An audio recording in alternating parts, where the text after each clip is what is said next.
And there it was, Jason Lavigne. How are you guys doing today? It's 7 p.m. on June 17 from Drayton Valley. So let's see what we got here watching on the stream. We were streaming from a church, which is very unusual to see. Hey, Ben, you're on camera now. Ben, you're on camera. This guy's been silly.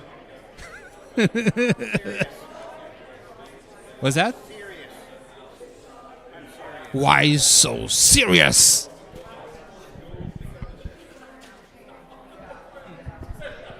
So I think we're about to start soon. So we have on the plate the two bands, Ben Trudeau and Ben Crane, who's on speaking. And also we have a new song from Ben Crane, which is very interesting to see because I got this song today. You ready to rock? Do you want to give them a 2-minute warning? Yes, I will do a 2-minute warning.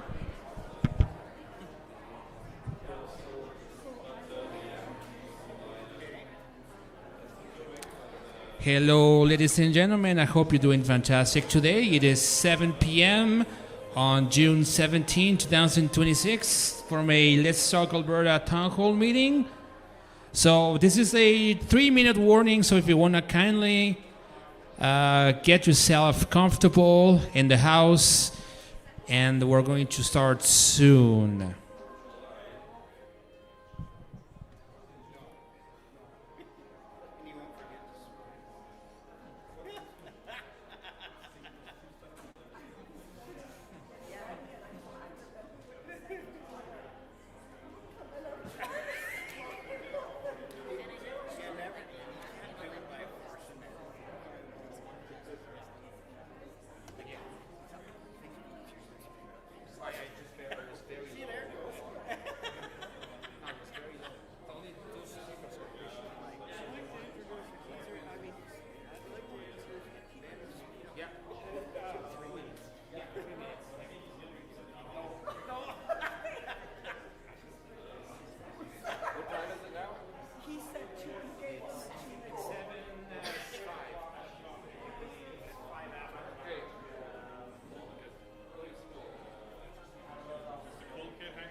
So this is the 2-minute warning, guys. We're going to start the show soon. So get yourself comfortable, guys. Get yourself ready. Go to the washroom. Grab some water. Grab some awesome signs from Jason Lavigne and Corey Morgan. And make sure to bring many signs home too, not just for you, but also for people who could not come here today, which is going to be very interesting to see.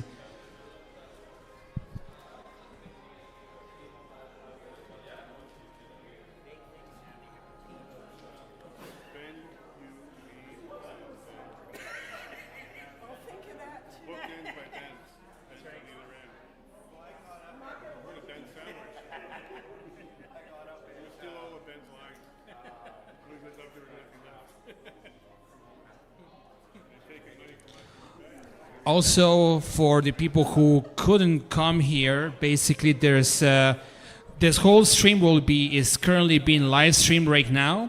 So if you want to tune in, you can search for Freedom Calendar, not Canada, Calendar on YouTube.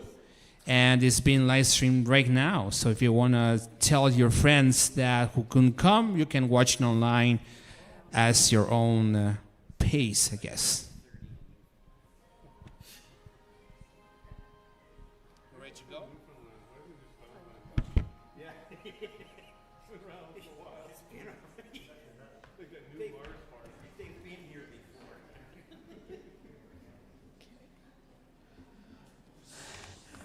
Well, good evening, everyone.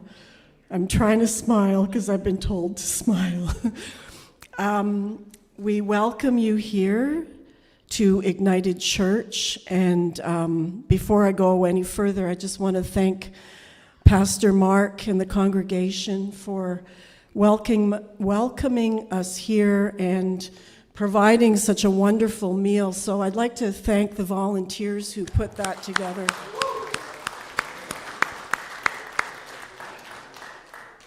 So this is a Let's Talk Alberta sponsored event, and the name says it all.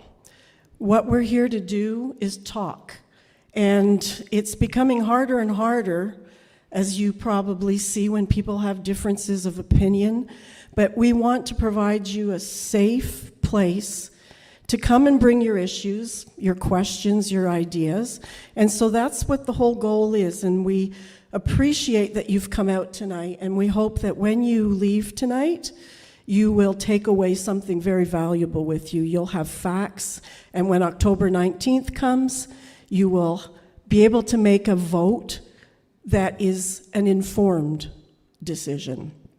There's just a few housekeeping issues I'd like to put out of the way, and one is the bathrooms are located as soon as you go out this main entrance door to your right. There are also some washrooms downstairs. Exits where you came in, one here, and there's one behind us to the right. There are merchandise tables at the back, and if you didn't get a chance to look at them when you came in, please consider having a look and see what there is when you leave tonight. There's also a sign-up table in the back, and we're just asking if you'd like to put your name and which town you're from. It helps us know where people are coming from. And if you would leave a phone number or an email, if we're back in your area of town, someone will either text you or email you and let you know where the next event is. We also have trifolds in the back on the sign-in table. They're wonderful trifolds, and if there's so many questions that get asked over and over again when people are considering independence. And sometimes you just don't know what the answer is. This is a trifold that has, I think, 19 or 20 questions on it that people ask. The typical things, well, we're landlocked. Well, the First Nations have a veto. And different questions like that. So these trifolds are very short, but they give you a good counterpoint to be able to answer some of these questions. We also have beautiful lawn signs here. And so Jason Lavigne has the one here. It says our future, our vote, and then the other ones are the Corey Morgan ones. They are out at the Jason Lavigne ones. Oh, there's none left? Oh, okay. They're out at the back table. And then the Corey Morgan ones, there's just a few left. They're in the little room when you first go out the exit. It looks like a little living room. So the first one that you take is free, but if you want to take several, we would ask you to consider giving a donation. For Jason's, you could give a donation right here tonight. For Corey, you would just have to mail it in. Tonight, how we're going to do this is we have 3.5 speakers tonight, because typically Ben Crane speaks, but tonight he's going to speak a little bit, but he's mostly going to bring us some wonderful Albertan music. So while the speakers are speaking, we're just asking that if you have questions or comments, you would hold them back, because after everyone's spoken, we're going to have a short break, and then we'll come back for a question and answer period, and that's where you can bring all your questions. If you're shy and you don't want to come up to a microphone with a question, come and see me, give me your question, and I'll ask it for you. How many here tonight have never been to an event like this before? 1, 2, 3, 4, 5. Great. Well, welcome. I hope you go away, like I said, taking something valuable with you. Traditionally, we open all our meetings in prayer, and I've asked Pastor Mark if he wouldn't mind coming and opening this session in prayer. Just going to give you another round of applause for being so welcoming and letting us share this. Okay. Great to have you here. I'm pretty comfortable up here. It's been 25 years in this building, and we've been, my wife and I have just been really excited to take the journey where God has led us and what He's doing in this community, and we're excited to see what the future holds for Alberta. I was in Ontario recently and thought I'd throw out some questions, see how it was viewed, some of these concepts to some of my family who live in Ontario, and I got mixed reactions. Some people wanted to move to Alberta. Some people wanted to string me up. But just the same, it's been a great journey the last 5 or 6 years especially, and I think God's up to something. So, I have this, Canadian Charter of Rights and Freedoms, which is really, they messed it up in 1982, right? But they does still say, whereas Canada is founded upon the principles that recognize supremacy of God. And to me, it doesn't matter who you are. If we could start from that point, that there's God, and that there's a rule of law where everyone's to be treated in an equal way. I mean, those are biblical principles. And so we need to get back to that foundation, I believe. And the first thing we did that was a mistake was taking prayer out of our nation. And so come on, let's at least get back to that. And if you can't, if there's those that don't appreciate feeling that they can relate to God and what that means, well, let us who do have confidence in that carry that part of it, and conform to those things that have built such a great nation, even though it's been on a big slide for some time. So let's pray. Can we do that? Father, I thank you today that you are here with us, and that we thank you for your presence. Your word says, in your presence is fullness of joy.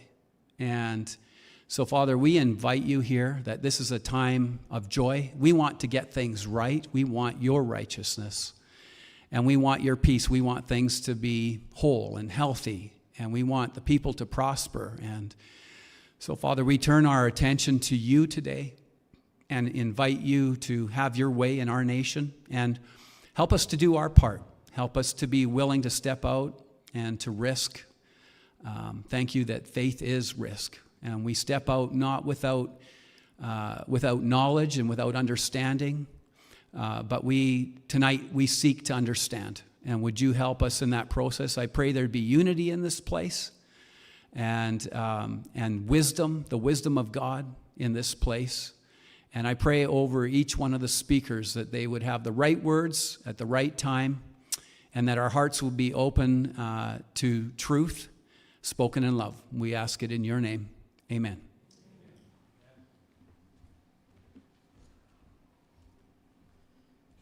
Thank you, Pastor Mark. It is good to be in the house of the Lord. Our first speaker, singer tonight is Mr. Ben Crane, and I have the great blessing of being able to travel here and there, and I get to know the people who are speaking tonight, and getting to know Ben a little bit more and his beautiful wife back there. Ben tonight is going to do a little bit different than usual, and he has written 3 wonderful Alberta songs. Ben is a writer, he's a songwriter, he's a musician, a singer, a comedian, and he asked me to say that he's very humble, and so I thought I'd mention that. So anyway, Ben, what a pleasure to have you sing again.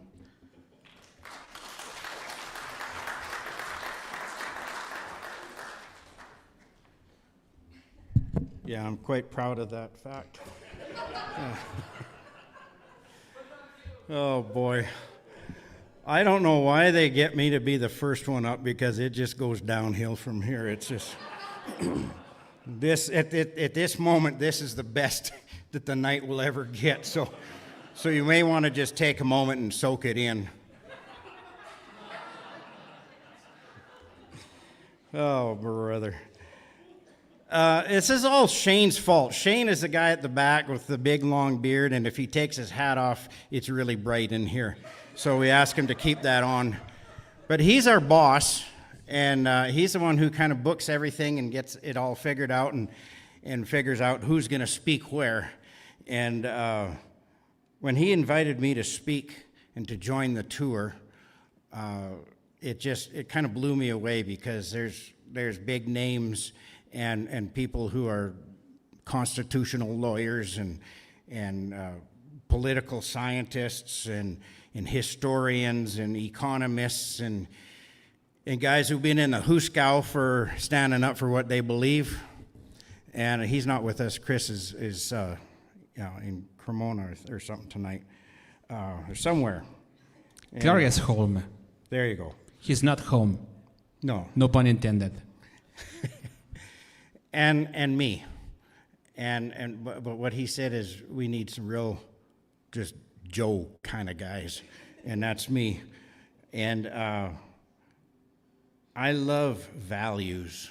Values has been very interesting to me, very important. I like foundational stuff. If a house ain't built on something solid, she's gonna fall down the first time somebody sneezes or a mosquito farts or something. And I don't want to live in that kind of a house. And we live on the home section, my wife and I, and grandkids are sixth generation, and that's huge to me.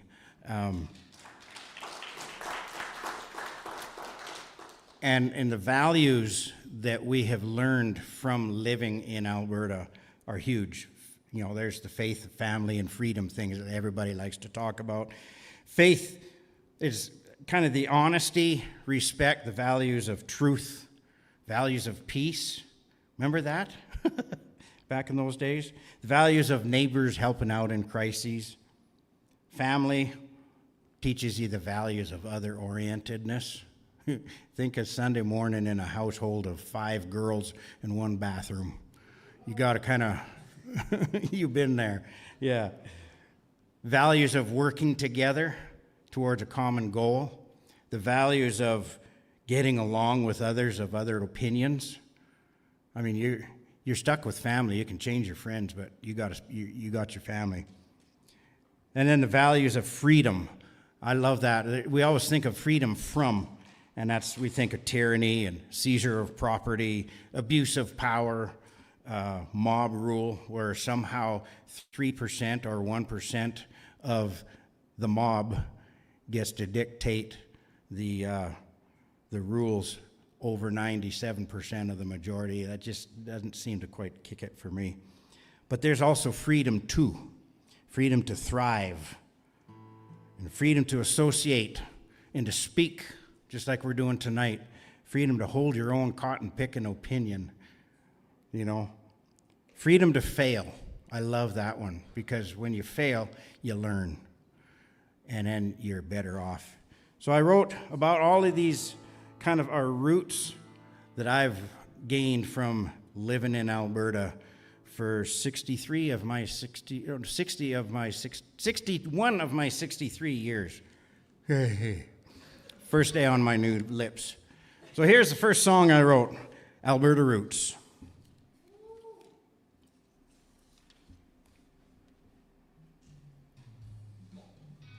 Wrong one, yeah.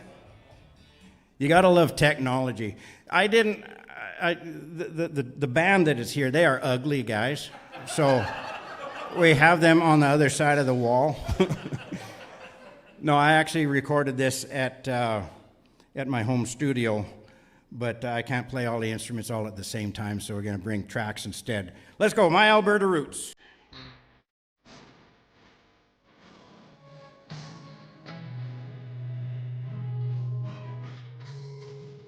Could I get some more monitor, please? The only life I know goes back 100 years, steeped in deep traditions, sweat and blood and tears. The value of hard work, there we go, common sense, hope and truth, family and freedom, and the value of our youth. what makes me wanna hold on, what I know is right, and in the face of opposition, stand my ground and fight. My Alberta roots run deep in my blood, in my bones. It gets stronger every day. And when somebody tries to move in, fake it all away, I just draw a line there in the sand, stand my ground and say, my Alberta roots run deep.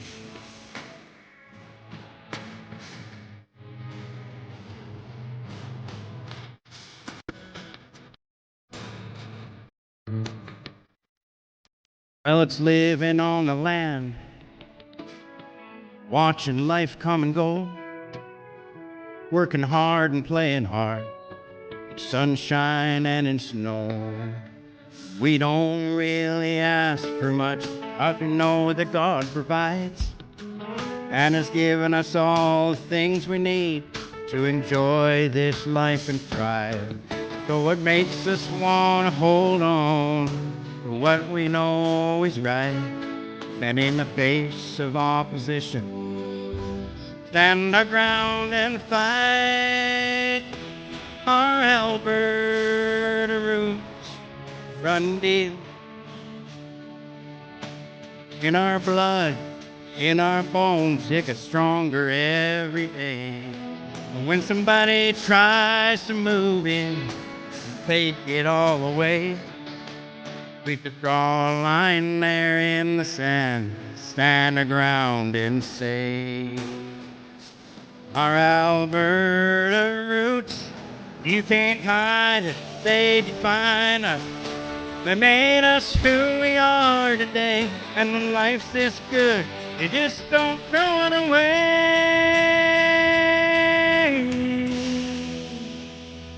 It's our Alberta roots run deep.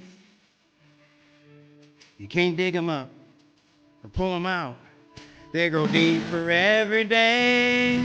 And when somebody tries to move in, tear it all away, we just draw a line there in the sand, stand our ground and say, our Alberta roots run deep,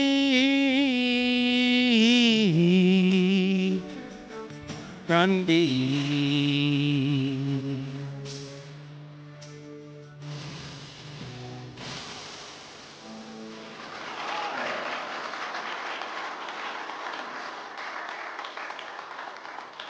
Man, I appreciate that. But could we get just a little more overall monitor, please, Max? We gotta give a shout out to Max over here. This boy follows us around all over the place. He's got his own podcasting outfit called Freedom Calendar. Thank you. By the way, this is being streamed on Freedom Calendar, just so you know. For all your artistic internet friends out there, say hello. I was hearing voices in my head, and I thought it was me. I'll tell you, folks, one of the coolest things that I have learned in traveling with this tatterdemalion assemblage, and we've got a French guy, we got a podcaster, we got a political scientist and a historian. It's pretty much his fault. Michael is going to be the next guy after they kick me off. He has taught me a lot just listening to him about the history. I had no idea that we didn't even ask to join Canada. I had no idea. 1905. So that got me thinking, and I had to write another song. And so this one's called Big Dreams.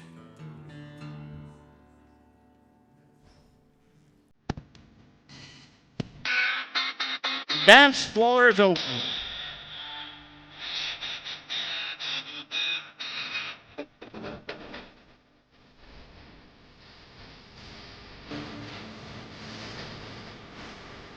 No, we didn't ask to be brought here. 1905. We was just fine. spending our time to mind our own business and try. But they had different ideas. We was too good a deal to pass up. They got what we had, and they wanted it bad. So they signed up there on the spot. They said, we'll call you Alberta, and a big sky and big dreams. Hey, you do the work, we'll do the pay. That makes the sea all good to me. Well, we realized that we was the peasant. This arrangement just couldn't go far. They said, you feed the cow. We may allow you to take the small stick from the jar. Things just got worse as the time flew. The feds kept open our necks. People after the pay. The whole thing's become a big wreck. Say goodbye to old Alberta. Ain't nothing left of our dreams.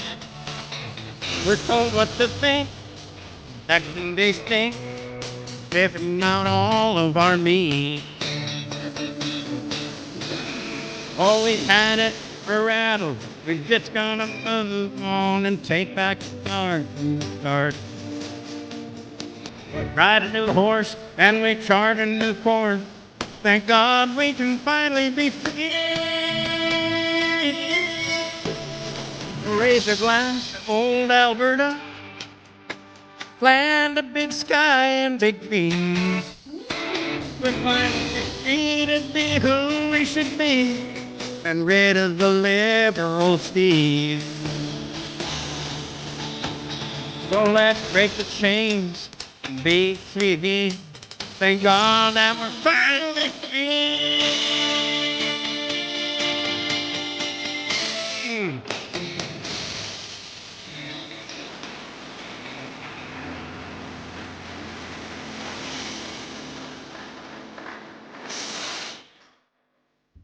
Oh, and then we had one guy on 2 weeks ago, a fella that came up and talked in the question and answer period at the end. He didn't really have a question, but he says, you know what?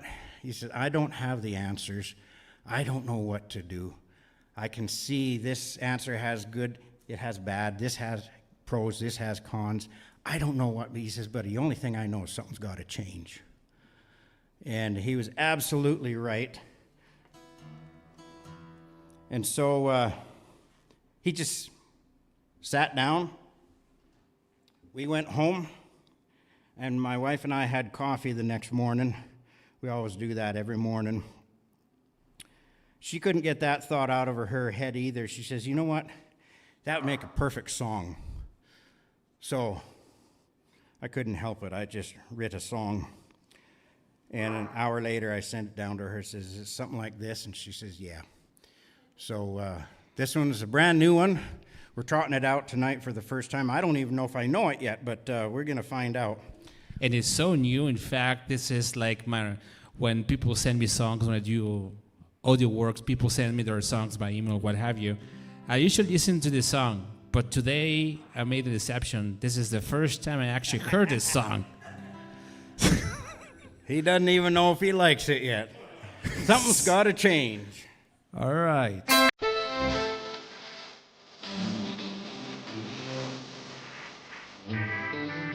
Something's got to change. Something's got to change. Just ain't working. Let's see what we could do. Broke, it needs a fix. Same is true with politics. Let's talk Alberta. It's up to me and you. And the wheel starts to wobble. Man, pull your truck on over.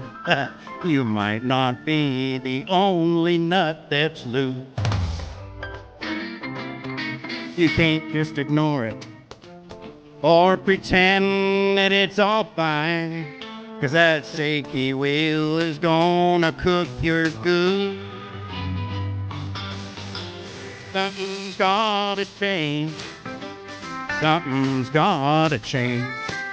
If it just ain't working, let's see what we can do. If it goes, it needs a fix. Same is true in politics. Let's talk Alberta. It's up to me and you.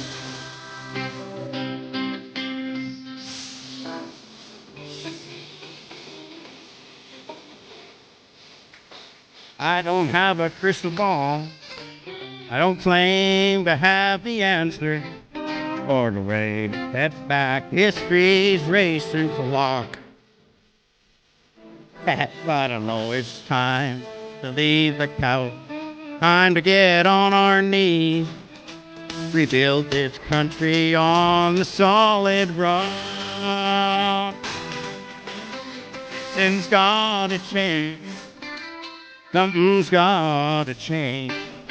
If it just ain't working, let's see what we can do.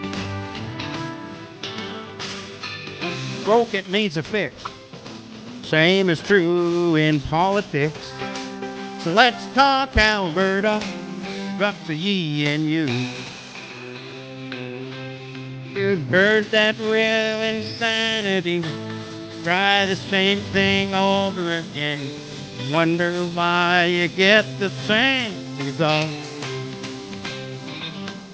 There's got to be more options. Got to be a way. Bring this great train wreck to a halt. Something's gotta change. Something's gotta change. If this ain't working, let's see what we can do. If it broke, it needs a fix. Same is true with politics. So let's talk Alberta. It's up to me and you. Oh, let's talk Alberta. It's up to me and you.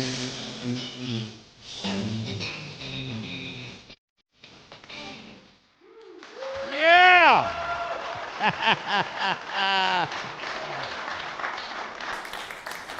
And there ends the foolishness of the evening.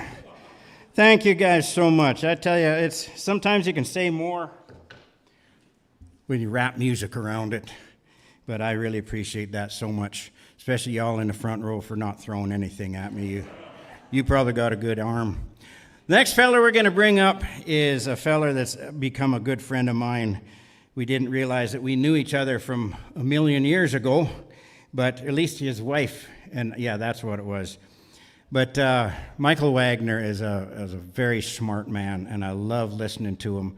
He's a historian. He's a political scientist. He studied, and he just has so much to say. Would you welcome, please, Dr. Michael Wagner.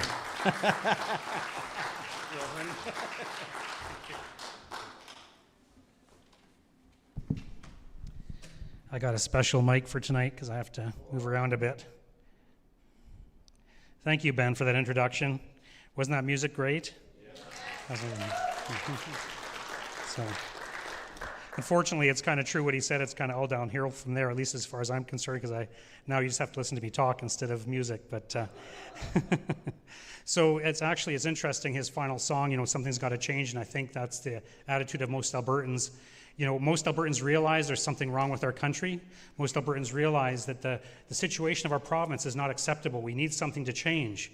But for most Albertans, the change that they would like is actually to change the country so that Alberta could fit within Canada, so that our voices could be heard in the national government. That's what we'd really like to have. Like when the Reform Party, the original slogan was "The West wants in."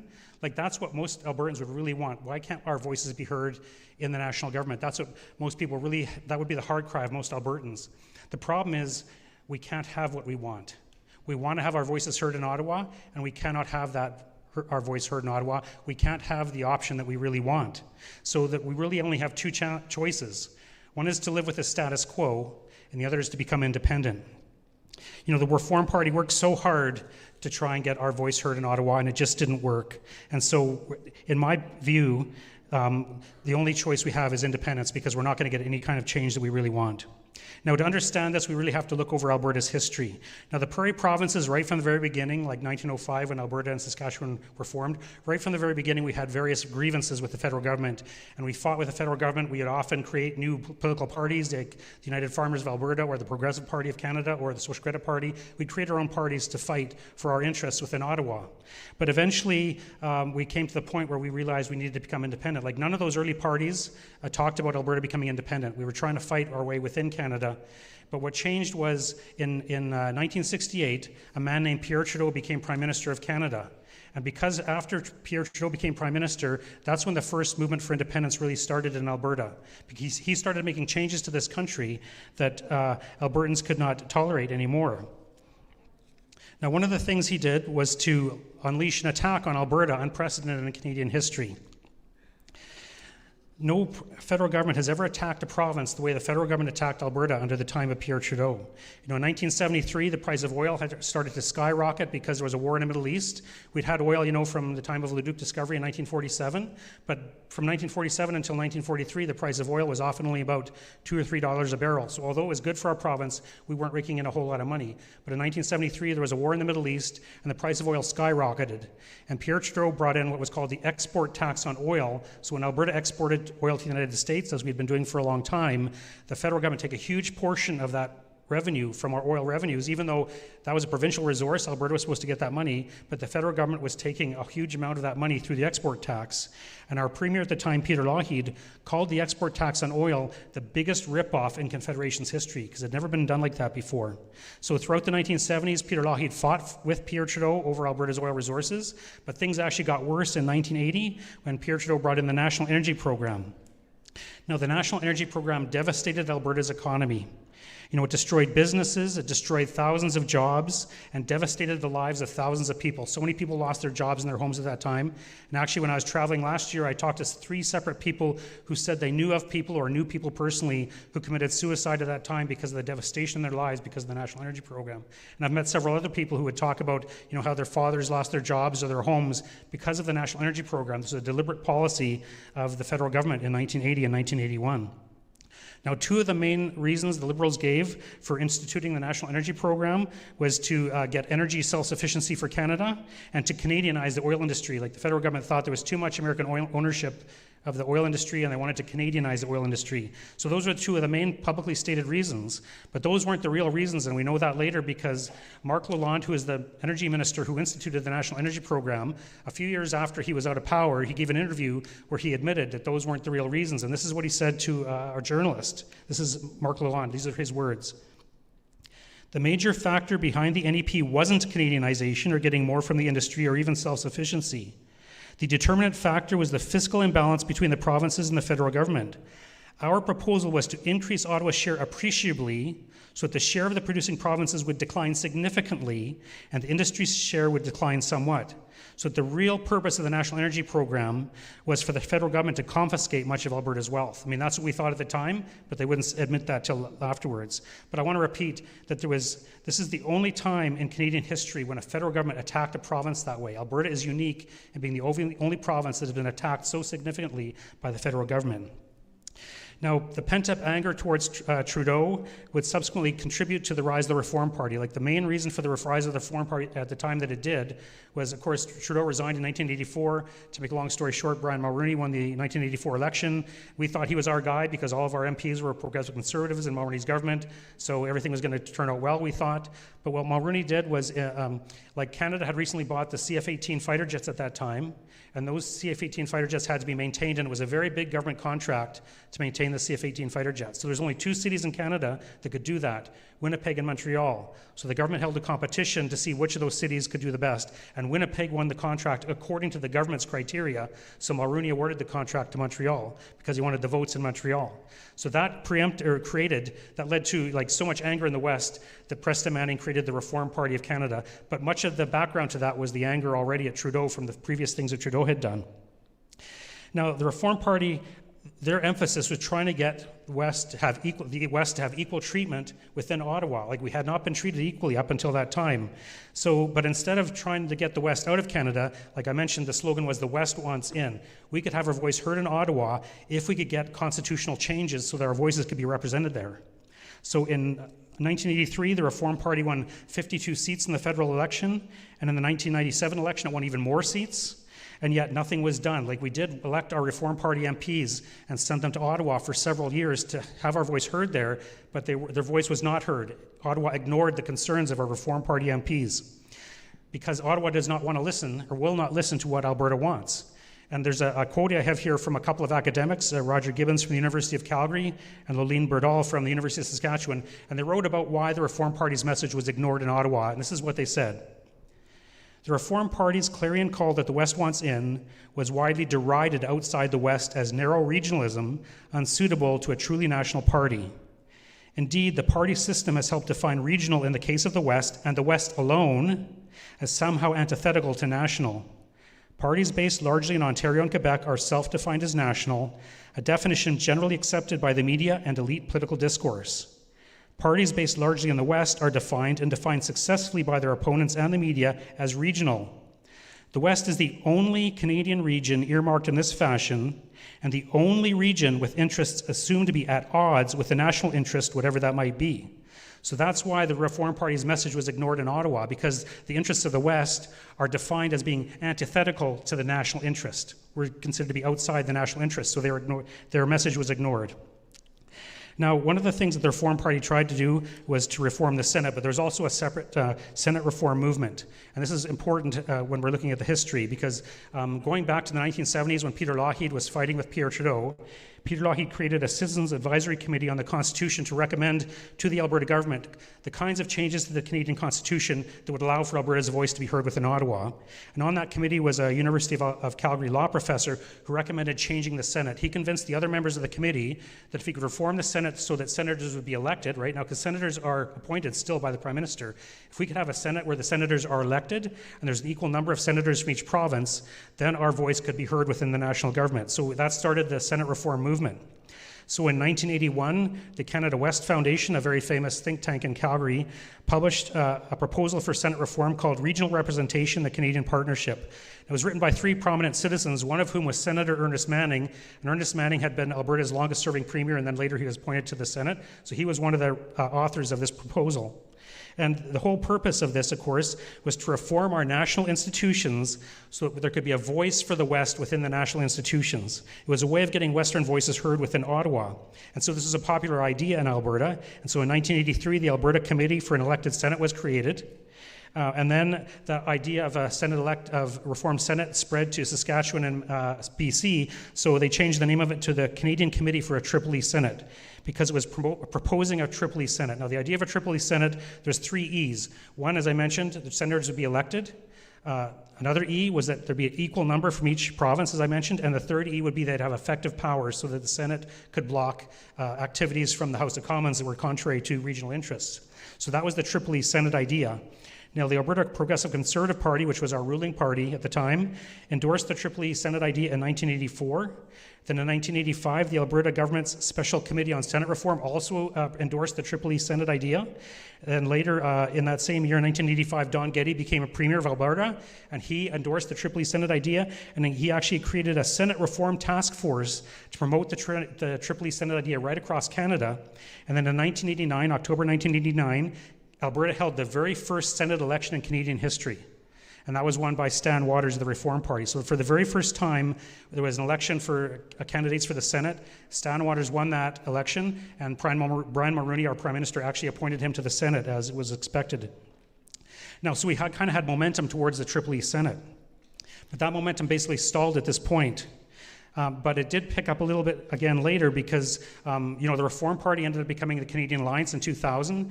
And then in 2002, Stephen Harper became leader of the Canadian Alliance. He merged the Canadian Alliance with the Progressive Conservative Party of Canada to form the new Conservative Party of Canada. Now, Stephen Harper had been a Reform Party MP, and he actually personally really believed in Senate reform. So when he became Prime Minister in 2006, he actually used the powers that he had as much as possible to try and reform Canada's Senate. So he was elected early in 2006. In May of 2006, his government introduced a Senate reform proposal into the Canadian Senate, and Stephen Harper actually testified to the Senate committee looking at that proposal. And it's very unusual for a prime minister to testify to a Senate committee, so it just showed how much he was actually committed to that personally, Stephen Harper was. So then a few months later, his government introduced the Senate Reform Party into a Senate Reform Bill into the House of Commons. Now, both of those bills died, but later they would continue, Harper's government would continue to introduce more bills into the Senate and the House of Commons in attempts to get the Senate reformed in Canada, so that in the first 7 years in office, there were 3 Senate reform bills introduced into the Senate and 5 introduced into the House of Commons, because he was really trying to get this done. But the Quebec government was opposed to the Senate reform proposals that Harper was trying to accomplish, so they initiated a reference case to the Quebec Court of Appeal to see if what Harper was trying to do was constitutional. Now, when Harper saw what the Quebec government was doing, he decided to do a reference case directly to the Supreme Court of Canada so that his government could be asking the questions of the Supreme Court that would kind of do an end run around what Quebec was trying to do. So Stephen Harper sent the reference case to the Supreme Court of Canada asking about Senate reform. And to make a long story short, the Supreme Court of Canada ruled any kinds of changes to the Senate, even the kinds that what Harper wanted to do, could only be implemented by a constitutional amendment. Now, a constitutional amendment is so difficult that essentially put an end to the Senate reform movement in Canada. So here, let's just look back at this. So here we see a man, Stephen Harper, very personally committed to Senate reform, and he's Prime Minister, and he was thwarted every step of the way. The opposition parties opposed Senate reform. The Senate itself opposed Senate reform. There were people within his own Conservative caucus who opposed Senate reform because they were from Central Canada or Eastern Canada. Many of the provincial premiers opposed Senate reform, and of course, in the end, the Supreme Court of Canada opposed Senate reform as well. So Stephen Harper, a man who is committed to constitutional reform to benefit the West, he became Prime Minister of Canada, and over several years, he used every tool at his disposal to try and reform the Senate. But he could not prevail in the face of intense opposition from Central Canada. So I say, if Stephen Harper, as Prime Minister, could not reform the Senate, then it cannot be done. And if Preston Manning and the Reform Party could not get the West's voice heard within Ottawa, then it can't be done. Albertans must realize we sent very good people to Ottawa to fix the system, but the system could not be fixed. Spending the next several years trying to reform Canada's Constitution will end in failure, as it always has in the past. Now, if we look back and we have to ask, what more could we have done? Like when you look at what we did with the Reform Party over several years and several decades with the Senate reform movement, what more could we have done really to try and fix Canada? What more could we have done? So we've tried all that and it doesn't work. The game is over. It's time for Alberta to secede from Canada and become an independent country. Thank you.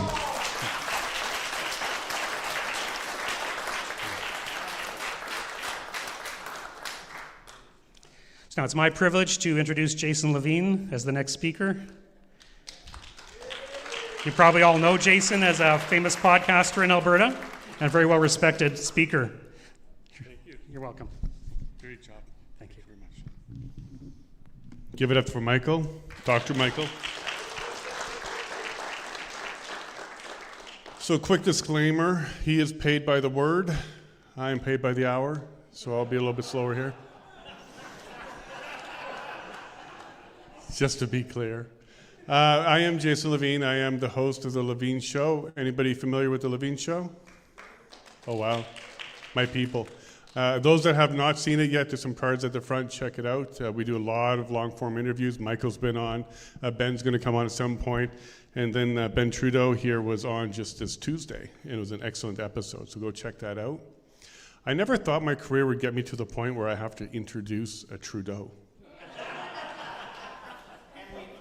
And you clap. Like, I guess something went downhill, right, Ben? I've been working really hard trying to learn. This is what I'm doing, is spending a lot of time learning. And when you sit and listen to someone like Dr. Michael here, you learn a lot. You learn that Alberta wasn't voted in to the Confederation. It was colonized, stroke of a pen. The first premier was appointed, not voted. And this is how we started. If you speak to other people and do lots of interviews like I've done, over 800 of them now, you'll learn to use the 2 ears God gave you to listen and a lot less talking, because this information is important. And this is called Let's Talk Alberta, but it doesn't mean we're talking to you. It's an invitation to have conversations. We would love to hear more from everybody in this audience by the end during the Q&A, so do queue up your questions and be able to have them for us. How many people here heard about this on X? Oh, wow. Facebook? Word to mouth? CBC? No? Nobody's watching that anymore? How many people in here are undecided? They're not sure what they want to do yet. Okay, everybody else is pretty decided? Yeah? Okay, so what we need to do now is start talking to the undecided and having conversations with them. One of the things I would highly recommend when you're having conversations with your neighbors, and even if it's getting heated, is start to listen to what they have to say. Listen to why they're worried. Why are they scared? Why is there fear? Is it just nostalgia? Is it the Canada they once knew? If you sit there and give them some time to kind of let it all out, you'll probably agree with them. What will the future hold if we separate?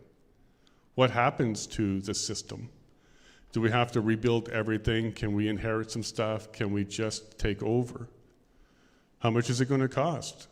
400 billion, 300 billion, 200 billion? There's a bunch of different numbers out there. How long is it going to take?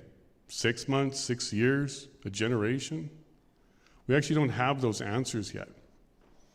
And I encourage you not to be afraid of that. For the longest time, I considered this a divorce, a very abusive relationship, and it's about time that we stood up and walked out. But I kind of shifted my opinion on that, and I see this more as a birth. It's a birth of a new nation. There's going to be some trauma. The mother and the baby will go through some trauma. You don't know what the baby's going to be. You don't know if it's going to be an engineer, a pipe fitter, a liberal. But you still want to have that baby because it's very, very exciting to see them grow. I see some giggles back there from some young people. It's great to see some young people.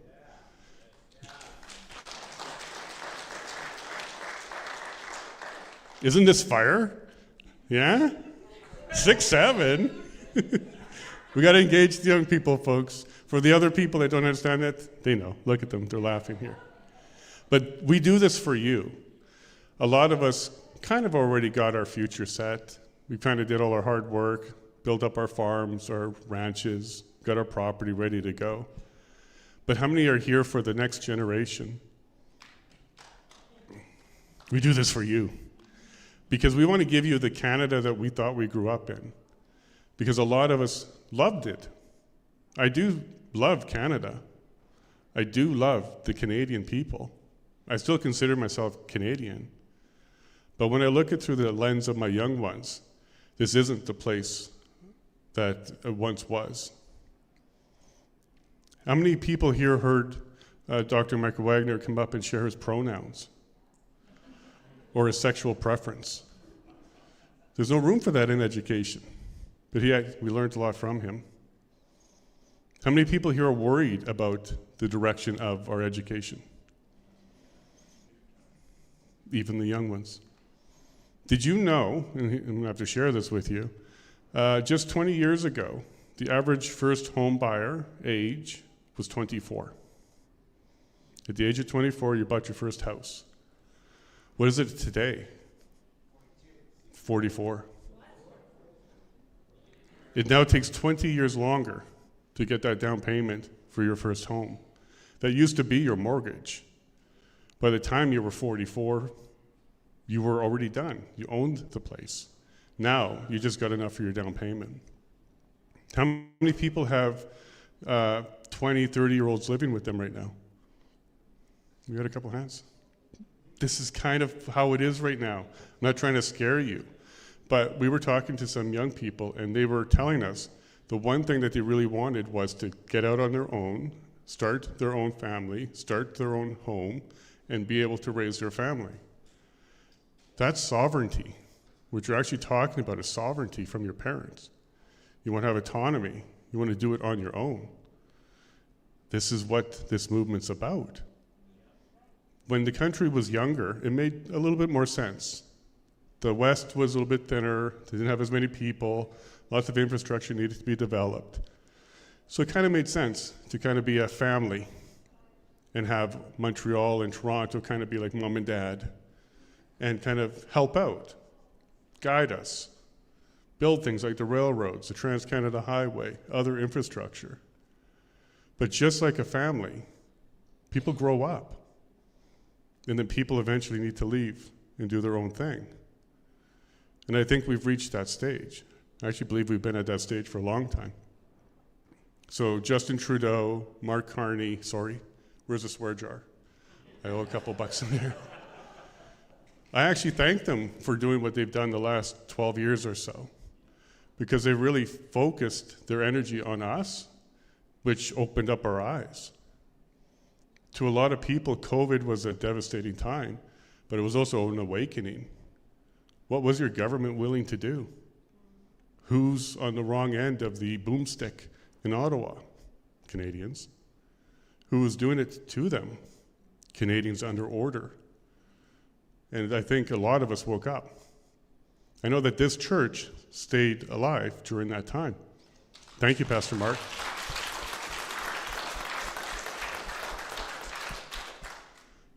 Not enough churches did, though. If more politicians, more churches, more people, more restaurants, like the Whistle Stop, just ignored those orders and fought back, maybe it would have been different. But I kind of thank the government for putting us through that, because we now know where are the good churches, who are the pastors that will stand up, what restaurants will make sure that you're fed, which politicians really care about your people.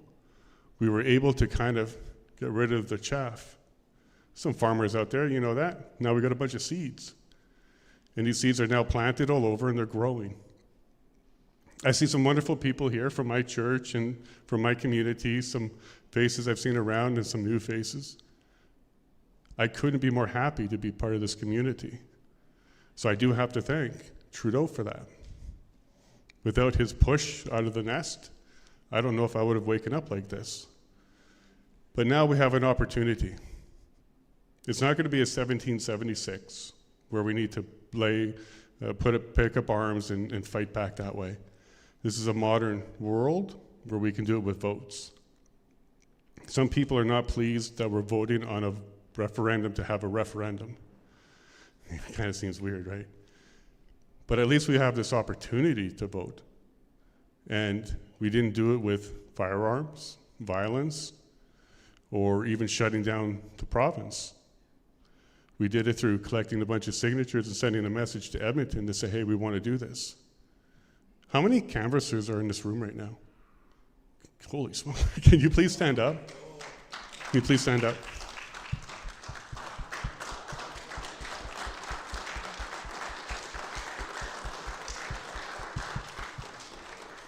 They sat in the snow, they sat in the wind. How many fingers did you get on average a day?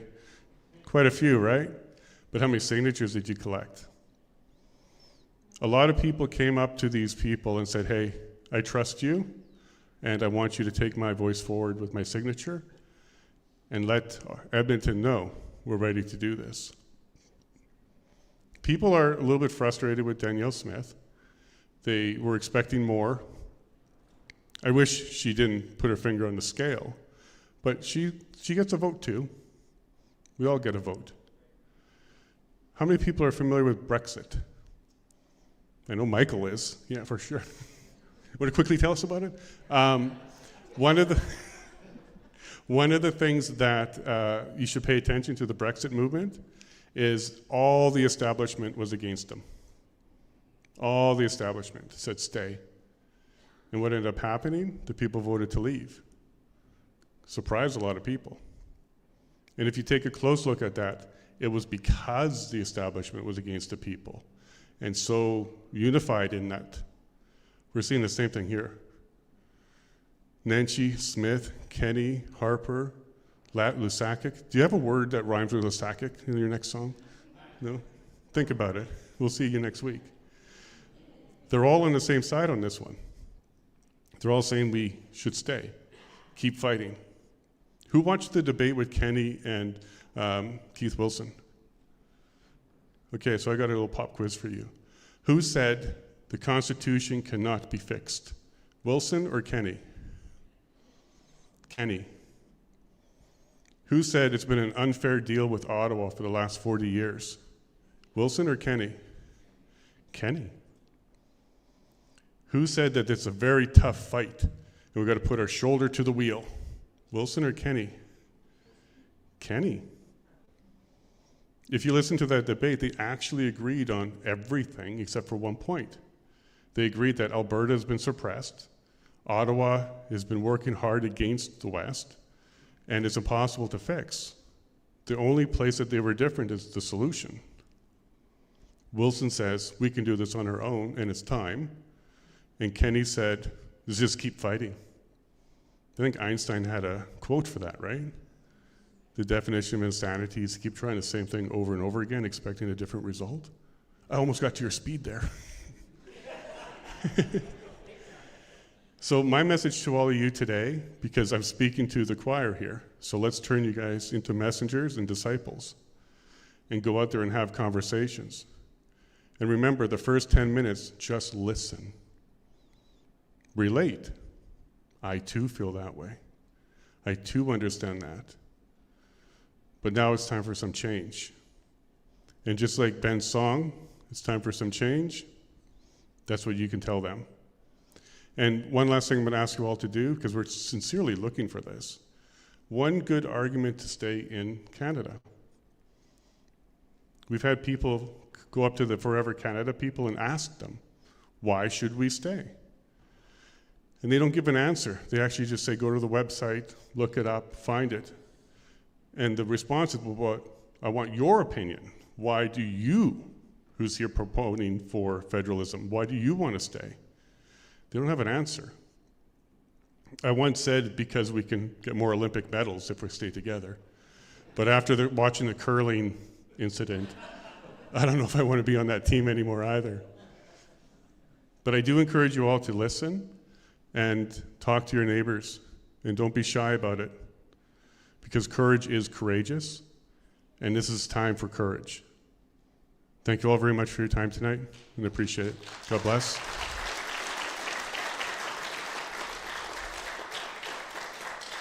Now, in the pinnacle of my career, I get to introduce a Quebecer en français named Trudeau. Without further ado, one of my good friends now, Mr. Ben Trudeau.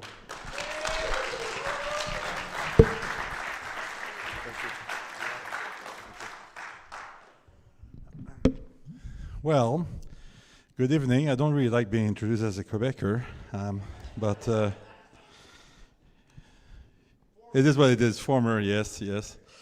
So we'll clear our table right now. Am I related? Yes, 14 generation back. So that's how close I'm from the other roots of Trudeau's. And I was raised in Montreal, born and raised in Montreal, in a very political environment. My dad is a speechwriter, PR guy. Dragged me to a bunch of political meetings during all my youth.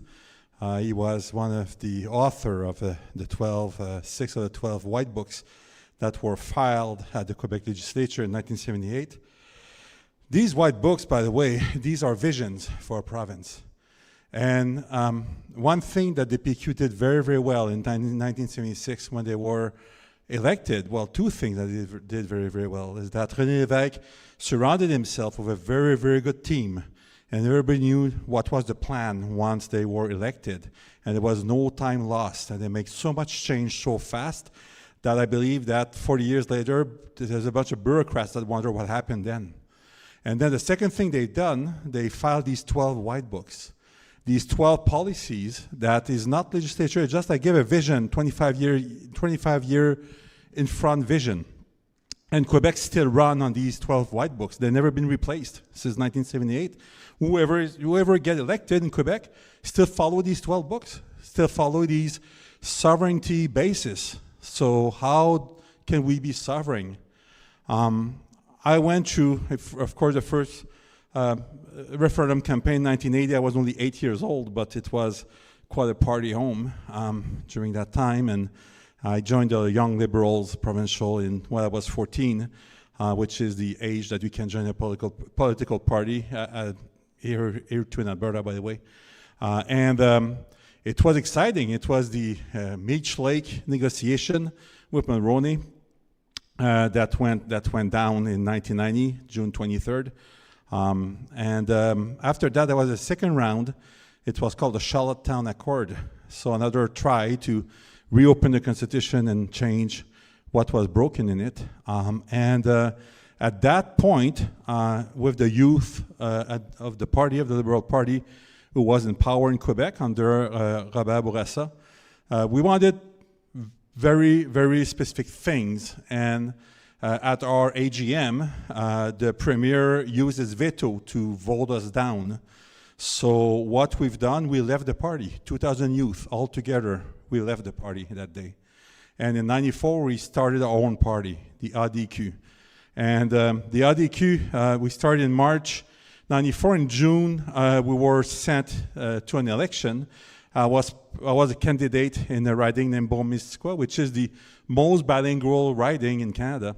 And our leader was elected, and we got 7% of the votes. But that 7% represented the balance of power. It's that 7% that the PQ needed to get the yes through, to win that referendum. So we're dragged in that negotiation with Lucien Bouchard and Jacques Parizeau. And the question that was asked in 1995 was actually our question, because we were not separatists. I'm turning 54 in 2 days. I'm still not a separatist. I believe that there's a way to exert sovereignty more efficiently than separation at this point in the Constitution that we're under. And well, this is what I'm telling, so I decided to write a book about it, to write a book about the real history of Canada, starting in 1534, not in 1759. I speak about all the French Canadians who died for sovereignty, over 400 since 1837, about all the leaders that were hung in Montreal because they wanted the English to stop taking their farm that they were farming for over 250 years. And then the English answered to that by keeping the French population in poverty. And they took over all the economics of the province in Quebec. In 1900, if you were living in Griffintown, which is near downtown Montreal, and you were French Canadian, your life expectancy was 19 years old. And if you were French Canadian, you couldn't get a loan from any bank in Canada. So what did the French Canadians decide to do? They started their own bank. It's called a credit union. It's called Caisse Populaire Desjardins.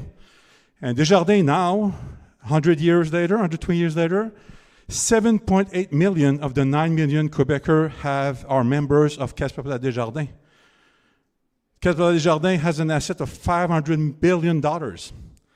So French Canadians decided to take their stuff on their own. They created their own provincial police in 1887 because they say we don't want anymore the English to come and kill us and rape our children like they've done in 1837. And then we say, we're going to take care of our own path, financially speaking, we're going to have our own bank. And after that, in 1957, when the federal came and said, from now on, income tax become a law across the country, Quebec said, okay, we'll collect our own tax. And then the Canadian government, in response to that, said, okay, well then, in that case, we're going to create equalization, because it's not good that you collect your own tax and you don't share with everybody. So Quebec said, go ahead. In 1965, the Canadian government said, we're going to create our own pension plan, the CPP. And Quebec said, well, we're not interested of sending our pension money to you, so we'll create our own, and we won't be part of the CPP. Well, 60 years later, the Quebec pension plan is worth $500 billion for 6 million insured. The CPP is worth $700 billion for 22 million insured. Which one was the most performant? The government of Quebec, through its pension plan, owns more real estate in Alberta than the government of Alberta. Because in the rule of the CPP, of the Quebec pension plan, say 40% of all investment needs to stay in Canada. So the Cross Iron Mill in Calgary, it's the Quebec pension plan. The outlet at the airport here is Quebec pension plan. The Londonderry Mall in Edmonton is Quebec pension plan. There's towers in Edmonton, in Calgary. They have assets in different small shopping centers. They were partnered with even a company that had here in town a small shopping center at least 15 years ago. So this is what to be sovereign. And what I've done with my book and what I want for Alberta is to grasp sovereignty. Sovereignty cannot be negotiated. It's taken. And when I hear people say we tried everything, I'm sorry, you didn't try nothing. Because when you try everything, if you try to get out of your home, of your mom's house, the first thing you do is take care of your own budget. So the first thing we need to do is take care of our own money. As long as we don't control our money, we cannot control our decision, we don't have anything to negotiate with Ottawa.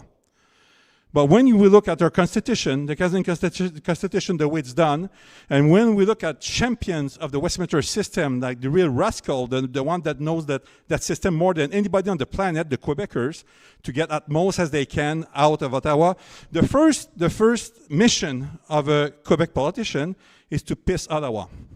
So everything you do, it's to make sure that Ottawa is out of the game. And every decision are taken in that way. So now, Quebec, as we speak, has 38 embassies across the world.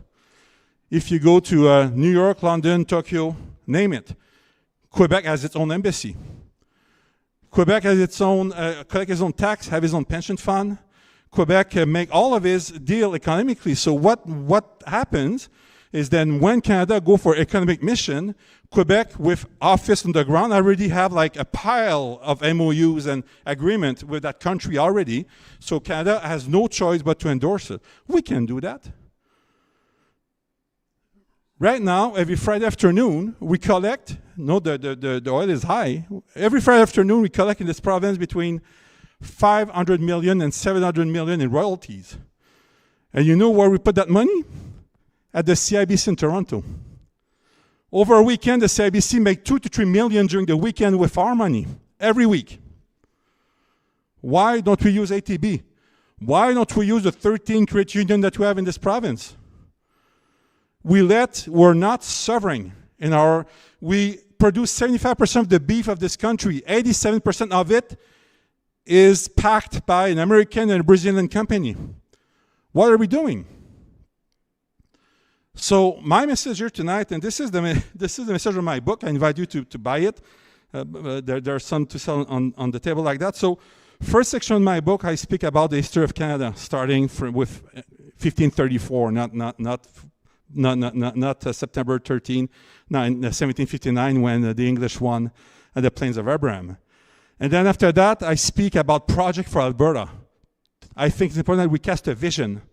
And once we cast a vision, we need to know who we are to control our immigration and to make some boundaries of that immigration.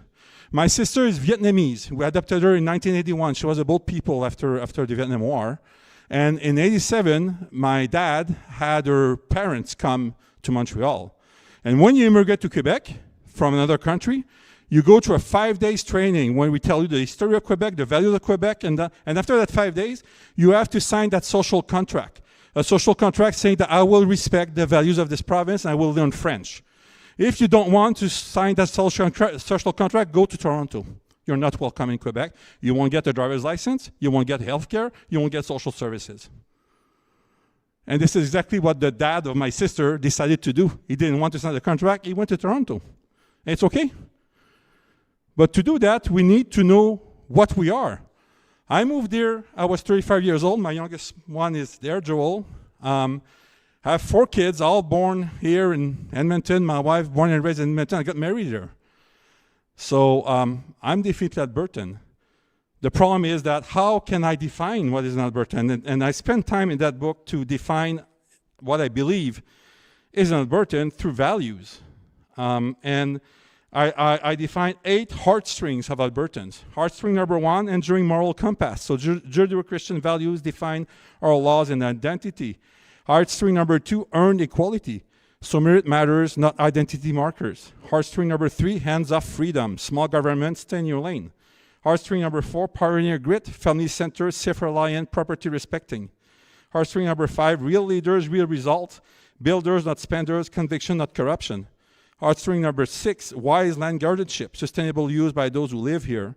Heartstring number 7, move or die accountability, self-reliance, personal responsibility. And finally, heartstring number 8, proud Canadian Albertan, honor the past, defend the future.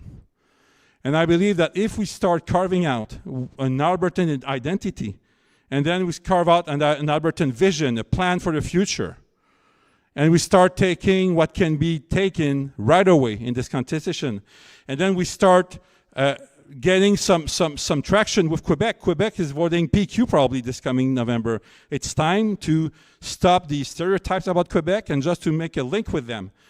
And I believe they can be our biggest promoter. You know about that? No Quebecer knows everything about equalization. It's a non-issue in Quebec. A Quebecer will fight for sovereignty anytime and lose equalization without any hesitation, like I just did. So that's my message tonight. So I invite you to consider the sovereignty route. For that, we will need a major shift in our political culture in this province. We will need politicians that are real Albertans, that are not luring Ottawa for a future career. And yeah, so I invite you to, because of that, to vote boldly on October 19 to send a clear message that things need to change. Thank you.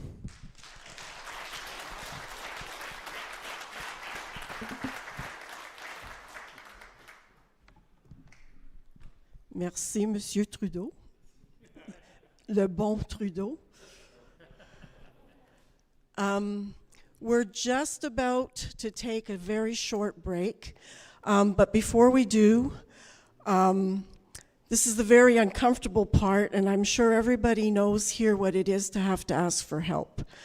And so, because this tour, because Let's Talk Alberta is so important to be able to get people educated, get facts, to get a discussion going, we do ask for your help. Everything that we do depends on the generosity of the people who come out to the events. We don't have millionaires backing us up. We don't get subsidized like CBC to put out our message. We don't have deep pockets. All we're hoping for is typically to pay for our venue rental. Tonight, I'll say praise the Lord. This has been granted to us from Pastor Mark and his congregation.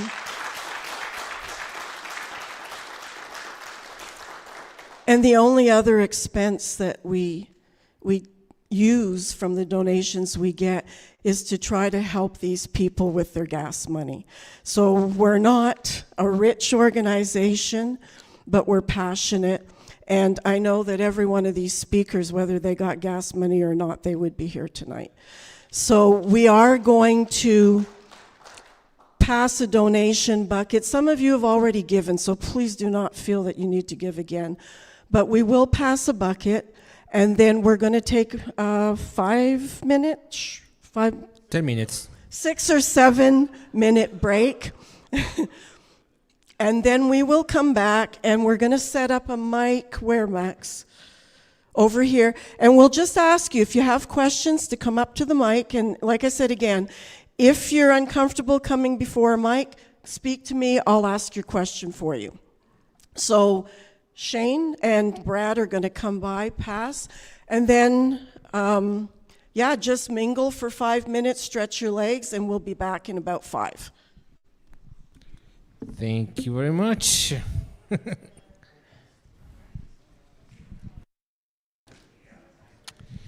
All right, ladies and gentlemen.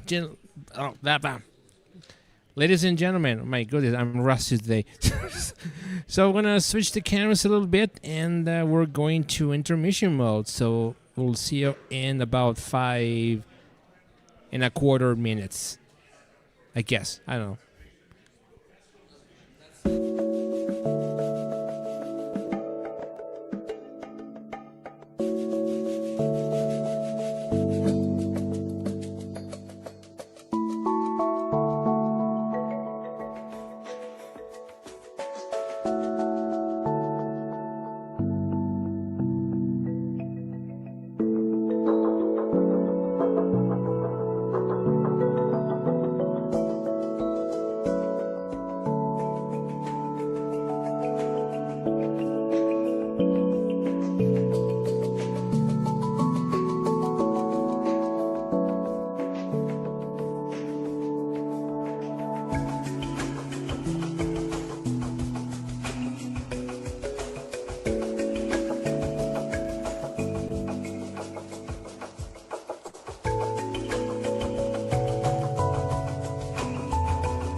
Silly Ben.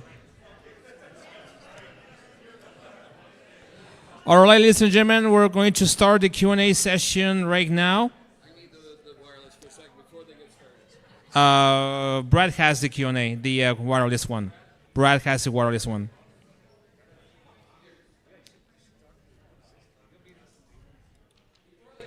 I have a favor to ask. The algorithm is playing havoc with our posters and the like. And so if you could go to freedomcalendar.net or letstalkalberta.com and grab posters for upcoming events and share them out with people that you know in those areas and ask them to share them out with people that they know. It's what I call the shampoo method of getting the message out. I know lots about shampoo, right? But it's from the Clairol commercial from the 70s and 80s. You tell two friends, and they'll tell two friends, and so on and so on. And that seems to be the best way to get the word out. So if you could do that, that would be greatly appreciated. Now I'll hand it back to the speakers. Before we get to a Q&A, we're just going to give some household rules about that. Brad, where's Brad? You see on the back with the microphone? This is Brad. So if you have any questions, raise your hand, and Brad will get the microphone to you. Okay? This is an event that is obviously live streamed. So obviously, what you're going to say on the microphone will be for the interviews for everybody to hear. If you're not comfortable for that, Sandy can write your questions, and she will ask you on your behalf. So if you're more camera shy or microphone shy, feel free to do so. Also, when you have a question, it's very important for you two guys to speak under the microphone, because if you do something like this, nobody will hear on the stream. And also because what happens is that people will use the questions that we ask during the Q&A session for other purposes as well. So it's important for you guys to remain with the microphone at all times. Please do not interrupt other people when somebody's asking you a microphone. Okay, so if somebody is asking with a microphone and somebody's asking at the very end a question, wait, we're going to get to the microphone. Okay, so thank you very much. Over there is a question.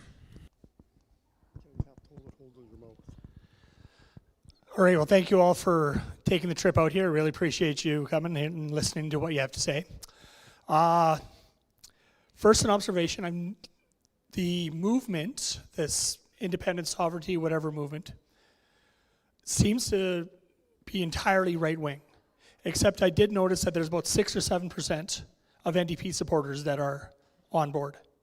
I haven't met any. I was wondering if you've met some of them, and how we can expand the movement beyond just right-wing and get, Albertans of all political stripes to believe the message that we need this change. Thank you. Well, about now 2 months ago, I let go my office in Edmonton, and the new tenant moved in. And as I was, they offered me to help me pack some boxes. And as we were packing some boxes, I learned that he was a staffer from the NDP. And I asked him if he could put people together, and I had a very good meeting, 3.5 hour long the next week with 6 NDP staffers, and all below 25 years old, all 6 of them, all students at the U of A, and none of them were Christian, and 5 of the 6 were first generation immigration in the province. And I had such a good time with them, and I was able, within 45 hours, just by being very honest with them, telling them I opened saying what was my bias. So I said, you know what, I'm white, I'm married, I'm evangelical Christian. I'm Daniel Smith is quite leftist compared to how right I am, and in the spectrum policies, and so please, what I will tell you now, please take that in consideration, and we had such a good conversation, including I was able within 40 minutes to have them acknowledge that it's because of the Judeo-Christian values in our system of law that we can be where we're at today and that we need to protect it. And they agree on that. And finally, at the end of that meeting, after 2.5 hours, there's some subject that we started, and they say, well, this is too touchy. I'd like to change, like the schools or other stuff. There. So we agreed to leave some subject on the table, but we have quite a great conversation. And my plan, my dream, in fact, would be to, starting in August, when all the students come back to university, to contact all these associations. There's student association. I think there's 243 at the U of A. I had my office at the U of A for 7 years, and I love speaking with students like that. So I know we should do meetings like that in small group, because they usually rarely come to assembly like we do tonight, and just talk about them and talk with them. And at the end of that meeting that I had with them, I told them, laughing, I give them all a copy of my books to all of them and tell them, you see, you're way more conservative than you thought.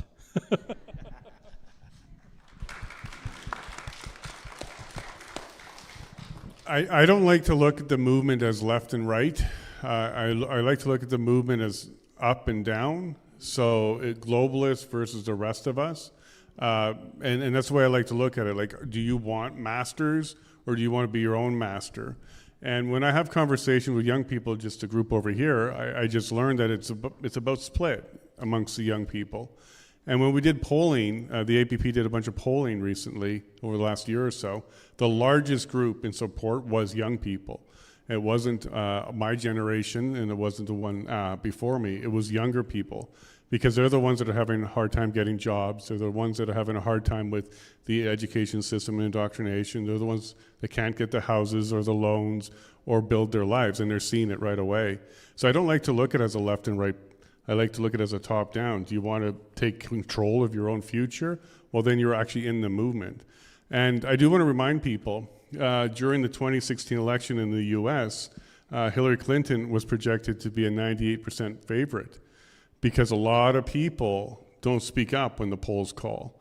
They just want to say what everybody else is saying, because there's a lot of FUD, we call it, fear, uncertainty, and doubt, and cancel culture. So when people speak up and say, hey, actually, I like this thing, they get chastised. People attack them. We saw this with the sundry floats and the parade recently. But what I do believe is going to happen, when you're in the security of the voting booth and nobody else can see what you're doing, and you just vote your heart, we're going to see a massive amount of people who you didn't think was supporting the movement actually do support the movement. So I don't look at it as NDP, conservative, right, far right, left, or anything like that. I look at it as us versus the globalist, and do we want to have our own future in our own hands? I have 2 questions online, if you don't mind. Oh, is that okay? Okay, I'll do very short. One of the questions that I got, this is specifically for Jason, because he is running a third-party advertiser. Can you outline basically the challenges that you have to run as a TPA for those who are trying to get into the game or getting themselves a TPA? Thanks for the question, online person. It's the actual regulatory portion of it is not difficult. We have to keep our records and report our records every week. All the money in, we got to make sure that we properly collect people's information if it's over $50. So that means if it's 50 on the nose or less, we don't have to do that. We've received so many $49 donations because they were worried about that 50, but it's 50 or less, and then 250, more than 250, Elections Alberta will put you on their website for disclosure. So the regulatory side isn't the problem. The problem is the establishment. So when we try to get a venue, like holy smokes, we just got an email from the city of Edmonton that just said, none of your events will ever be allowed in any of our facilities. And we got that email today. And I was like, what? Like, we're not even saying vote for independence. We're saying it's your choice. We're saying it's your future. We're not even telling you what to do. We're saying get involved. And we got that letter today. When it comes to all over Alberta, for example, we'll talk about Corey Morgan's sign in Tabor. The people that don't like this are very active on the phone and behind their keyboard. They don't come out in real life, but they're very active. So when Cory Morgan's sign went up in Tabor, which is a very conservative town, and there's a lot of support there, the phones went off the hook. They were just bombarded. They actually closed City Hall or Town Hall down and went home that day because it was just crazy. And as a result of that, they've actually asked them to take down the sign. Well, then, Cory put up a second one. And when they pushed harder, he put up a third one, because that's how you respond to these kind of things. The Sundry Parade, as we kind of learning, it's kind of unfolding before our eyes right now, a parade float wanted to go in with nothing but Alberta flags. No political message, nothing. And they were denied. And then there was a bit of a pushback and saying, well, why would you deny that? You have the Forever Canada float, you have Danielle Smith, you have Jason Nixon. This is all political, so what's the problem? They reversed that decision, and then that's when they got targeted with harassment way beyond their wildest dreams, so they canceled the entire parade. Now, luckily, there's a group that got together, reached out to those organizers, reached out to the RCMP, and there's a new parade that's going to be happening now on June 20th, starting at 10 a.m. in Sundre. So bring your flags and let's go ahead and walk those streets.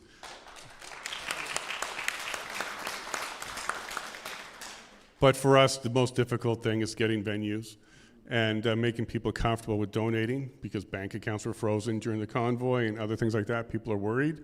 But you can trust us with this. We don't sell your list. We don't get a voter list or use it or anything like that.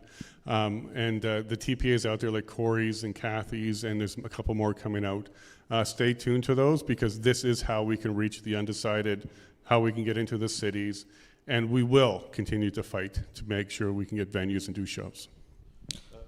I have a question. If somebody gives you $50 per week, and do you need to put that person on the list? You're asking me on camera? Thank you. We follow all the rules. Yeah, and anything $50 or less, we don't have to collect your information. Yeah. And the report is weekly on Thursday. Correct. That's correct. Okay. Okay. And by the way, we send none of it to Quebec, just to be clear. 20% to Quebec. Yeah, so I'm really excited. Like, this vibration is starting to happen. People are starting to vibe, starting to move forward. I'm really appreciative that there's a historian on the stage, because this has happened before. I was in the archives and I was reading the 1930s, and Social Credit Party, they had an actually interesting way of promoting the movement at that time. They had kind of like Bible studies, weekly Bible studies. People would host tea and crumpets in their living rooms and invite 3 or 4 people, and then they would read, I think it was G.H. Douglas's books on monetary policy. I mean, how fun was that, right? But they all got involved, and from that, the Alberta Treasury Branch was born. And from that, the Alberta people imbued the powers of a central bank to the bank, the Alberta Treasury Branch. And from that, then we come to the big bad Canada government. They have this cool rule called disallowance. And they disallowed our bank, the bank where we imbued our bank with special powers. The one was called, and I don't want to say it too loud, look around, creation credit. Even today, the Alberta Treasury Branch still does not have the power to create credit. When you go to borrow money from the Alberta Treasury Branch, they have to go to a real bank and borrow from that bank on your behalf. So that's where we stand with that. So Ottawa continuously disallow. Hey, can I drink some milk? Disallow. Eggs, disallow. Health food, disallowed. Oh, but you can have, they have the new Remilk is actually just now, you can drink this milk with no cows involved. So, I don't know, right on. Anyways, my question is, in the 40s, Premier William Eberhart and Ottawa was discussing a pipeline from Alberta to the east. That's 90 years ago. Can you just go delve into that, what that meant for Alberta, and why are we still having this stupid discussion? Like, we've talked about this for 90 years. Give it up. Like, it doesn't work. Anyways, can you just tell us a little bit about that, Mike? Yeah, actually, I'm not even familiar with that, I'm afraid, sorry, but because our big oil discovery, like we had a little bit of oil discovered in Turner Valley, like in the 1914 area, and so Turner Valley was our first oil, but it wasn't a really huge kind of thing, the way Leduc would be in 1947. So 1947, the discovery at Leduc kind of put Alberta on a map as a major oil producer, and from my understanding, that's when the big pipeline issues started coming. But like in terms of social credit, like social credit was a very uniquely Alberta movement, and one of the key aspects to social credit was William Eberhart, who was the one who created the social credit movement. He was actually a radio evangelist, a pioneering radio evangelist in Alberta, and he was so well known. Like most people in Alberta actually listened to his radio program, maybe not regularly, but many of them were listen regularly. So he was originally famous as a radio preacher, and then when the Depression came, he was actually also a high school principal in Calgary. And when one of his students committed suicide because of the Depression, and he wanted to fix society, so he got into the social credit economics, and then used his radio program, which was already widespread across Alberta, to talk about social credit. And that was kind of the origin of the social credit movement. And like you mentioned, it was kind of like Bible studies. They were called study groups, social credit study groups. And there might have been like 2,000 across Alberta. It was like all across Alberta for people to get together regularly and to learn the social credit monetary theory, and that would kind of lead to the building of the party. But sorry, like that particular pipeline issue you mentioned, I'm not even familiar with that. But the social credit, what happened in Alberta is very unique in a Canadian history as to the rise and dominance of the social credit movement, because they won. Premier Eberhart won the election in 1935, like just 1 year after they created the party. He got a landslide election victory, and then he was premier until 1943 when he died. And then he was succeeded by Ernest Manning, who had been his right-hand man for many years in the radio ministry. And then Manning was premier till 1968, like our longest-serving premier. Actually, I mentioned he became a senator later, but he just kind of retired in 1968. He wasn't finished. He'd never lost an election. He just wanted to move on, kind of thing. So anyway, the social credit movement is very important in Alberta's history, because also it's one of the things that distinguishes us from the rest of the country. Like when we talk about Alberta identity, like Ben mentioned, we have a distinctive Alberta identity to some degree, and the social credit government is part of how Alberta had a distinctive identity from the rest of the country, because no other, like BC would end up electing a social credit government for a while, but it was ideologically somewhat different from Alberta's, and it didn't have the same impact on BC the way social credit dominated Alberta politics. And it was during the social credit period that Alberta was called the Bible Belt of Canada, because both Eberhart and Manning were radio preachers at the same time as they were premiers.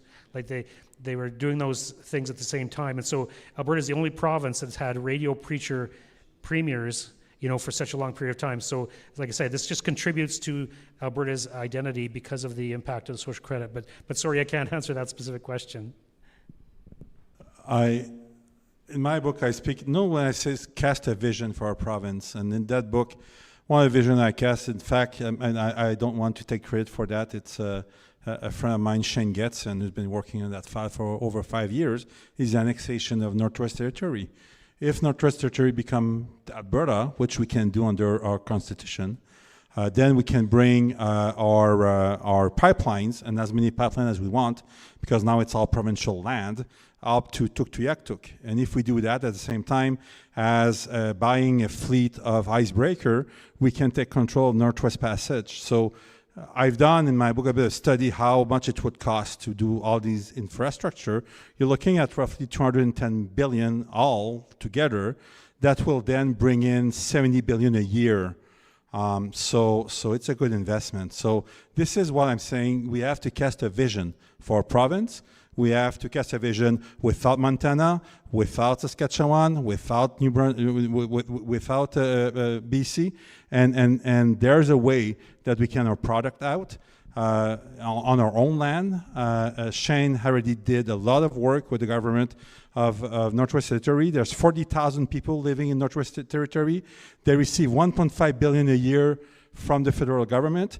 It's a small price to pay for Alberta, and the only thing we need, according to our constitution, it's a referendum on the aggregation of Northwest Territory with Alberta the same day with both population. If we both say yes, they just have to pass a law at the common based on that referendum, and then Northwest Territory become Alberta territory, and now we have access to tidewater.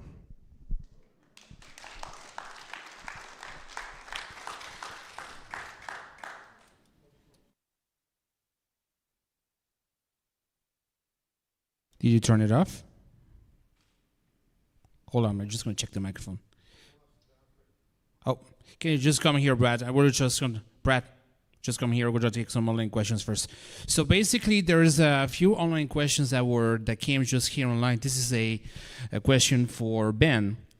If Quebecers don't know anything about equalization, why does Quebec government accept it?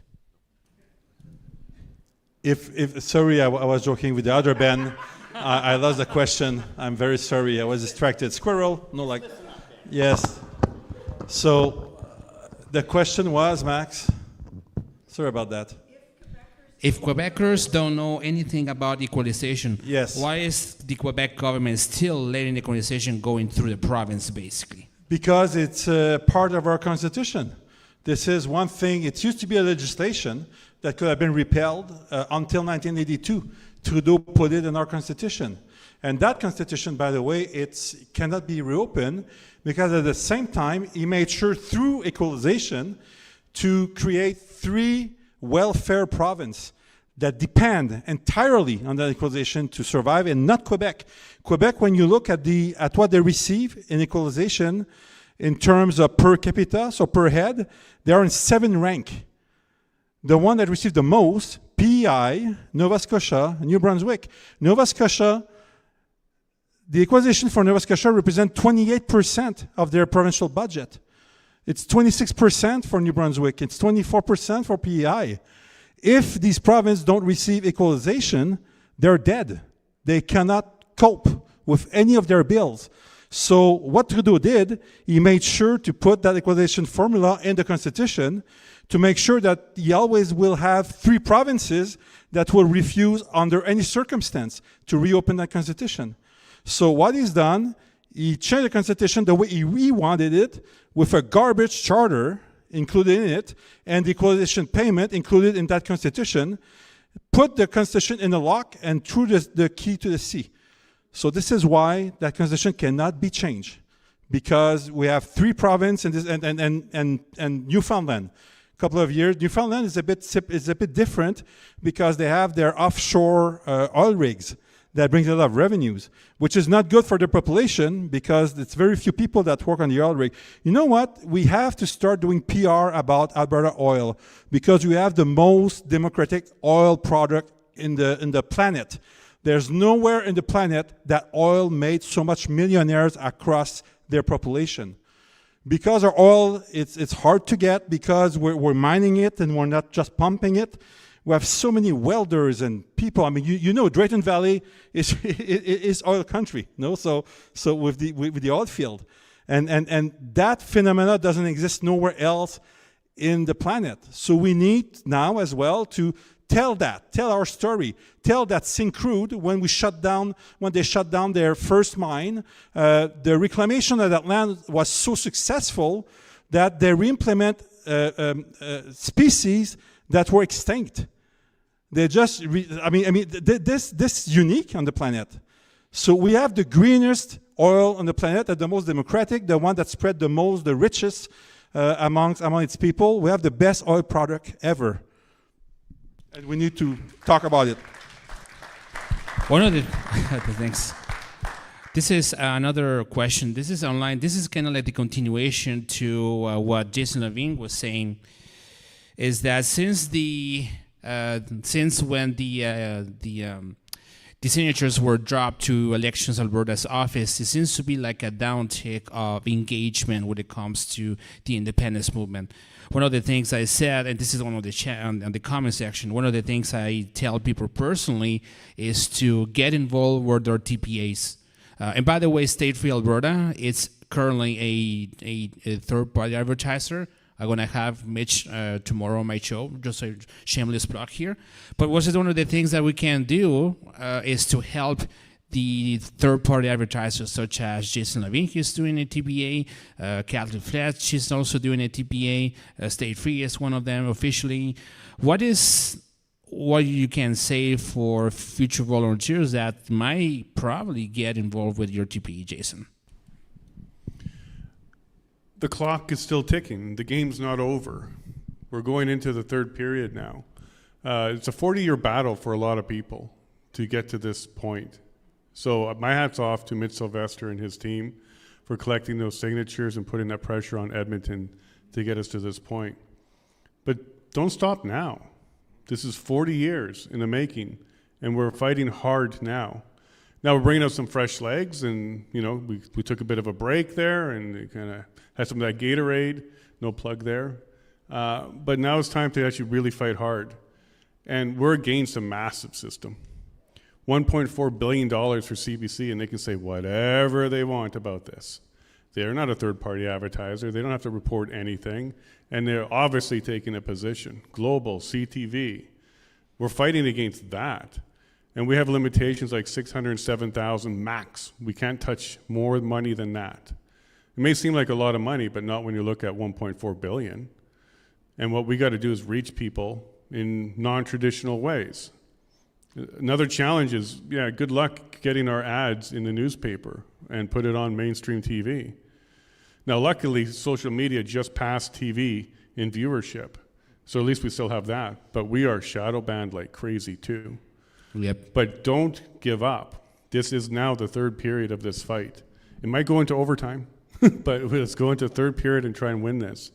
And this is the grit that Albertans have. So yes, all the third-party advertisers, is more coming.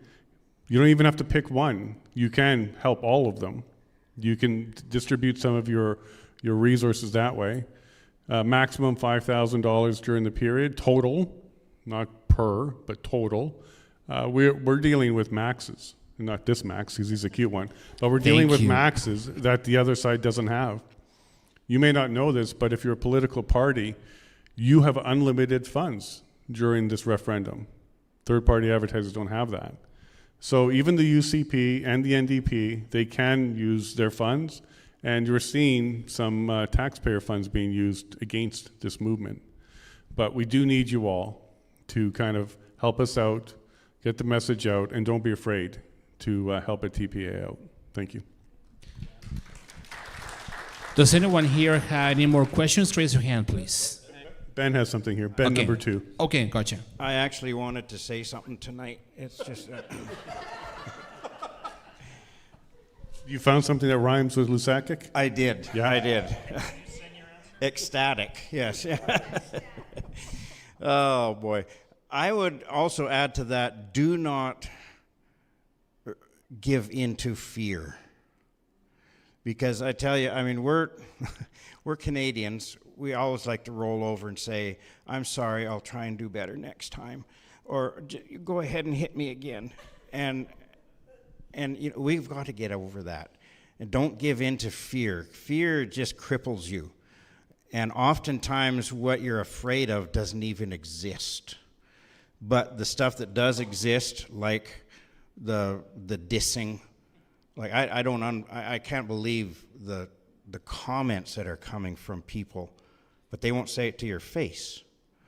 And I'm an entertainer, so I want people to like me. So when people post something like saying, I'll be in Drayton tomorrow night, and then people that I've never heard, has never been on my Facebook page, come on, and they say, man, you're a traitor, you've just lost you soiled your reputation and all this. I've had people tell me that, and that bothers me.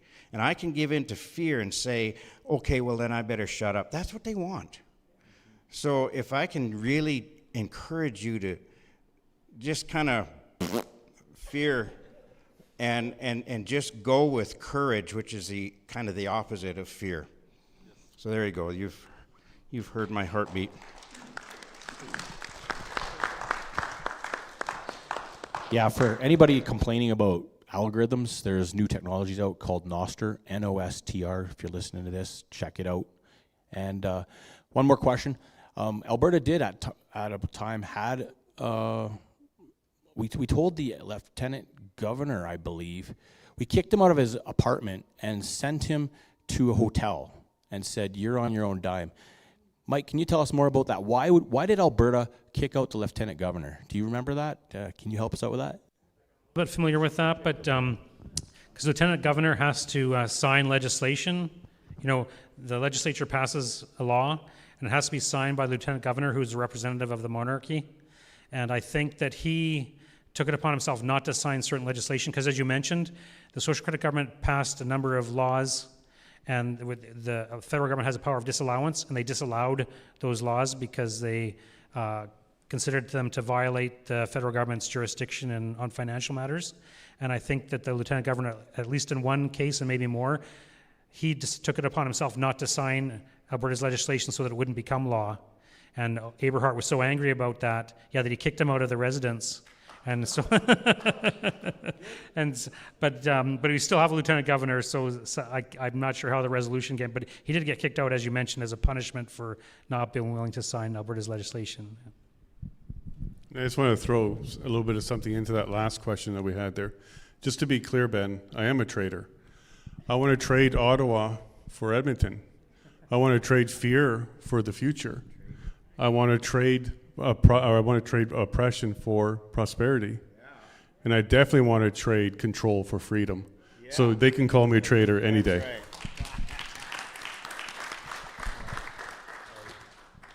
Just want to, I didn't know that about Eberhard and that lieutenant governor, but what Quebec did recently, it's very interesting because it's the same day that we voted here in Alberta, Bill 1 under Premier Smith, the first bill that she voted, sovereign Alberta within United Canada.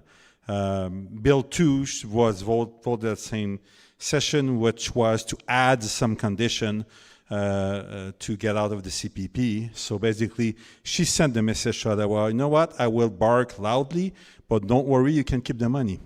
And then in Quebec that same day, the legislature of Quebec voted to remove from their rules to have to pay allegiance to the crown, to be sitting in that legislature. And followed by in 23, they decided with the lieutenant governor, what they've done, they passed again a provincial legislation saying that basically that the lieutenant governor was now a clerk for Ottawa, and that if Ottawa want to keep that guy there or that lady there, that they can pay for his salary, and they put a for sale sign in front of his residence of the lieutenant governor. And recently, when King Charles came to give the speech throne in Quebec, they were gathering at the same time as that speech was given, and they unanimously voted. There's 5 parties sitting in the legislature of Quebec. All 5 parties unanimously voted to kick the crown out for good, and they hired a process server to serve the king at his when he came out of the Commons to inform him that he was not welcome to Quebec. And you know what happened? Nothing. You know what? We're all talking about the Supreme Court, the Supreme Court. You know that the legislation about the French language in Quebec, Bill 101, we are in the 5th round at the Supreme Court. So it's been struck by the Supreme Court 4 times. 4 times the Supreme Court said this is not constitutional. And Quebec takes the judgment of the Supreme Court, rip it up, change 2 phrases, put back the law in place. So then they start again. It's been like that for 40 years so far. We're at the 5th iteration of the Supreme Court trying to strike that out. So what the Supreme Court can do when you don't respect what they say? Nothing. So anyway, that's my 2 bits on that.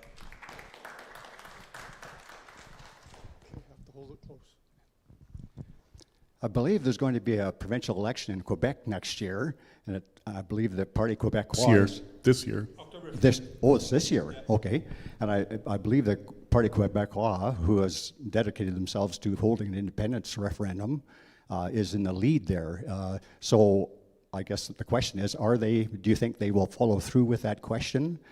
the referendum that is for separation, and how is that going to play against Alberta's position right now? Well, it's very interesting because I know as a fact that they won't hold a referendum while Orange Man is still in power in the United States. They succeeded. So Quebec, you know what? 54% of the population don't speak nor read a single word of English. Strictly French. So, and it's French, not even very different from the French from France.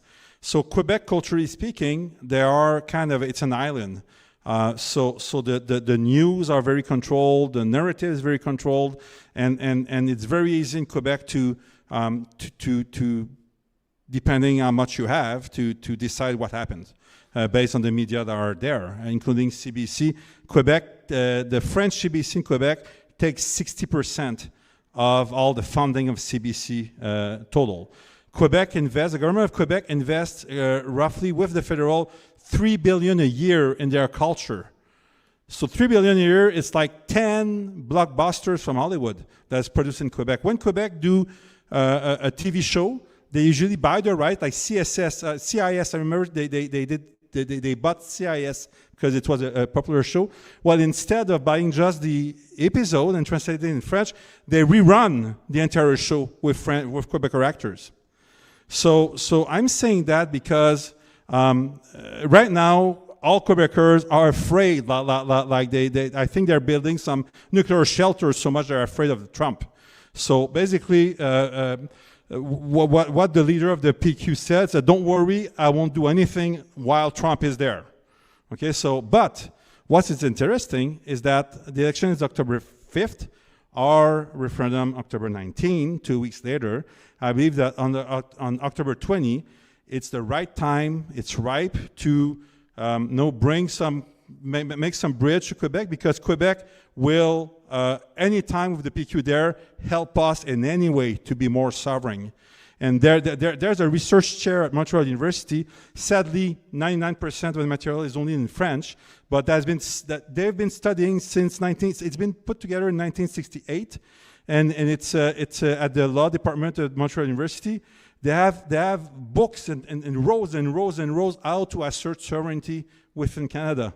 And I believe, and that I'm in contact with the manager, the people that manage that chair of research, Daniel Turp, who's a professor from Montreal University, who was an MP under the Bloc and an MLA under the PQ.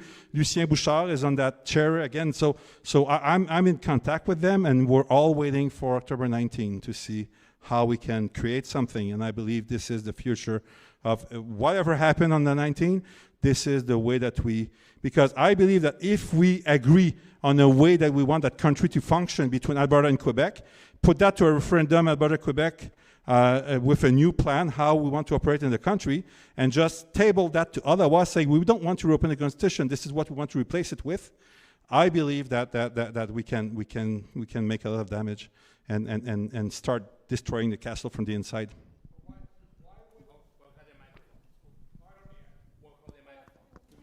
Well, we'll held the microphone. Why would Quebec separate when they get pretty much hand over foot whatever they Why would Quebec separate when they get hand over foot whatever they want from the government? Like it makes sense for us to separate, but you guys get, or not you guys, but Quebec gets whatever they want. Like their social programs are a lot better and yada yada, right? So if I lived in Quebec, I'd want to stay in Quebec or in Canada. Sorry. I will tell you that separation is never a question of economic matters, and Quebec never. It was never a debate during the 95 referendum, during the 80 referendum.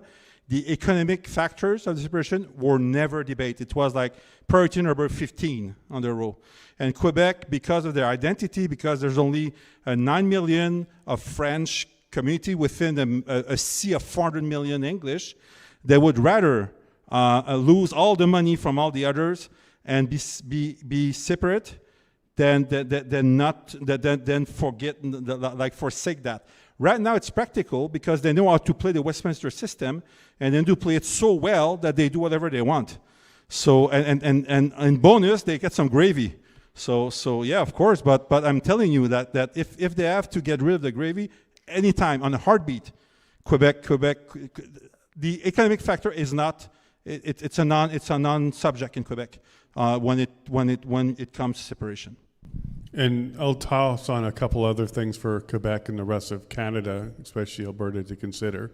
Things like Bill C-9, which makes even our Bible hate speech. So I believe Pastor Mark may have violated Bill C-9 a couple times by giving us a prayer. When you have a Supreme Court that's making decisions like, the worst things you can do to children, you don't even have mandatory minimums anymore. When you look at what's going on in BC when it comes to land titles and UNDRIP, and that BC is, some of it's ceded, some of it's not ceded.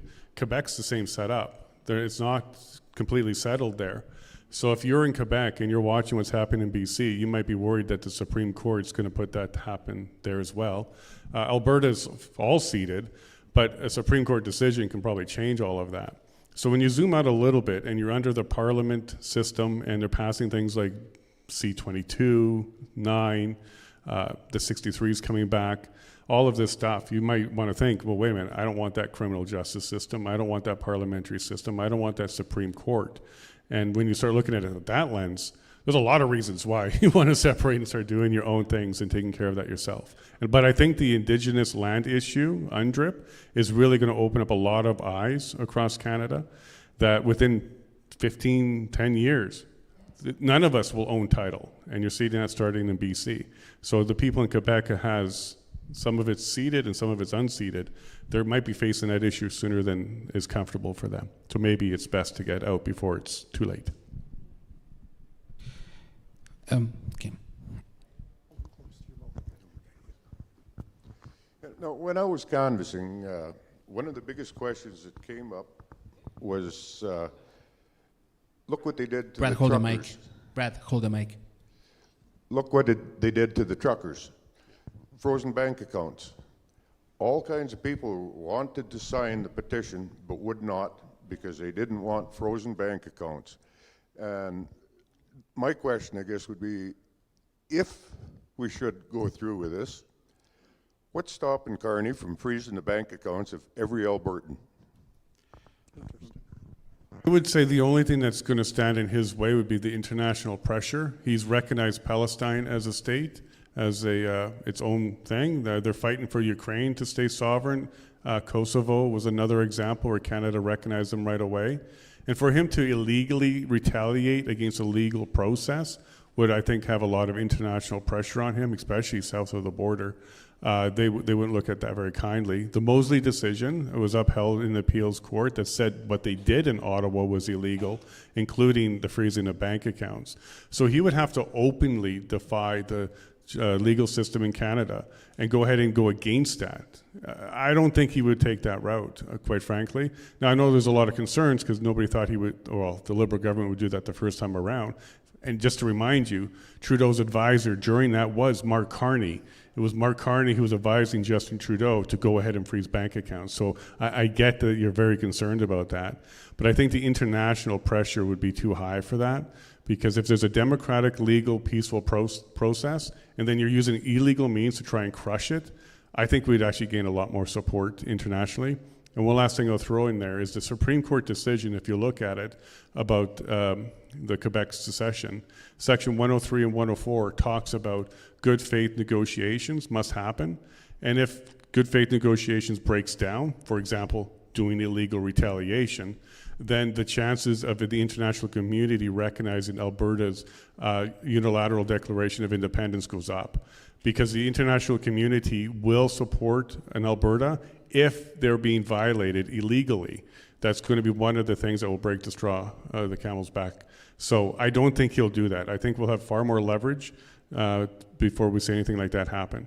What I think he'll do is he'll continue to degrade us, and the media will continue to degrade us, but I don't think they'll touch banks. And if you're really, really concerned, move to a credit union in Alberta. Get out of the big banks.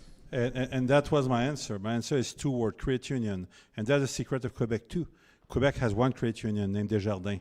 And Desjardins is under provincial rules. And they have 7.8 million members out of 9 million Quebecers. I mean, Desjardins is in a position that tomorrow morning, the fiat currency of Canada collapse, and they just tell everybody, you know what? What's in your bank account? It's now Quebec currency. It's no more and everything keeps on working. Because all the businesses there get their account there, all the gas stations, all the farmers, all the manufacturers, everybody got an account at Desjardins.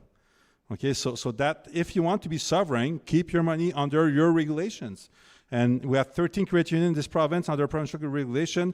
We have ATB. Sadly, there's a history in the 80s that kind of cut, like they made of ATB a bit what AHS was, just a big black box. But it's still our bank. It's an Alberta bank. It's the treasurer. So we can decide to shift the way they operate and tell them, you know what, guys, no, don't listen to Ottawa anymore. The Minister of Finance has authority on ATB to call the shot. So I believe that, our solution is to keep our money, our investment, within provincially regulated corporations and banks. Now, Bow Valley Credit Union was the one bank that said no to the freezes, and we've moved all of our business there. Actually, like when I hear that kind of concern, it just makes me think all the more that I want out of Canada.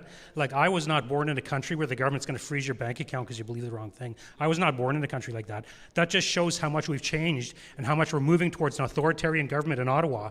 We need out. And so if someone was to say to me, I'm not going to sign this because they might shut my bank account, it's all the more reason why you need to sign that. We need out now before they keep, it's only going to get worse. Like, the Liberals have been doing this incrementally for decades, this kind of stuff. We stay in, next generation is worse than it is for us. So we've got to take a stand now, or we're going to be in a much worse situation in the future for our kids than we are right now.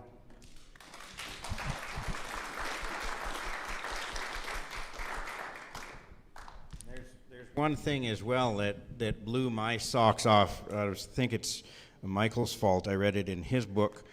When Trudeau brought in the Charter of Rights and Freedoms, which were given by governments, not by God. That's a big deal right there. But he moved, we're talking about the courts, and he moved the ability of lawmaking from the parliamentarians to the courts.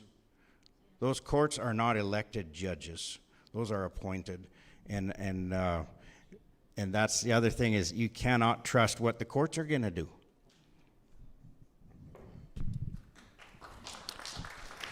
So, does anyone here has any questions before we wrap this up? Yes, no, 1, 2, 2.5, 2 3/4, 1, just one. Okay. Last question.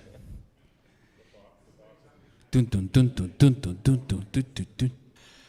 Ben, I guess I'll direct this one at you. What's different in Quebec between both? Because you guys are both work very well together. And you got such a voice too, I'll give you that. What's different in Quebec than Alberta? Because from what I'm hearing it almost sounds like the people and the government are on the same wavelength, where I don't see that happening in Alberta. There seems to be a real disconnect from what I'm seeing right now. I believe I don't know what's the solution. Maybe the solution is within the party in power. Maybe it's without, or I don't know. But I believe that the solution is to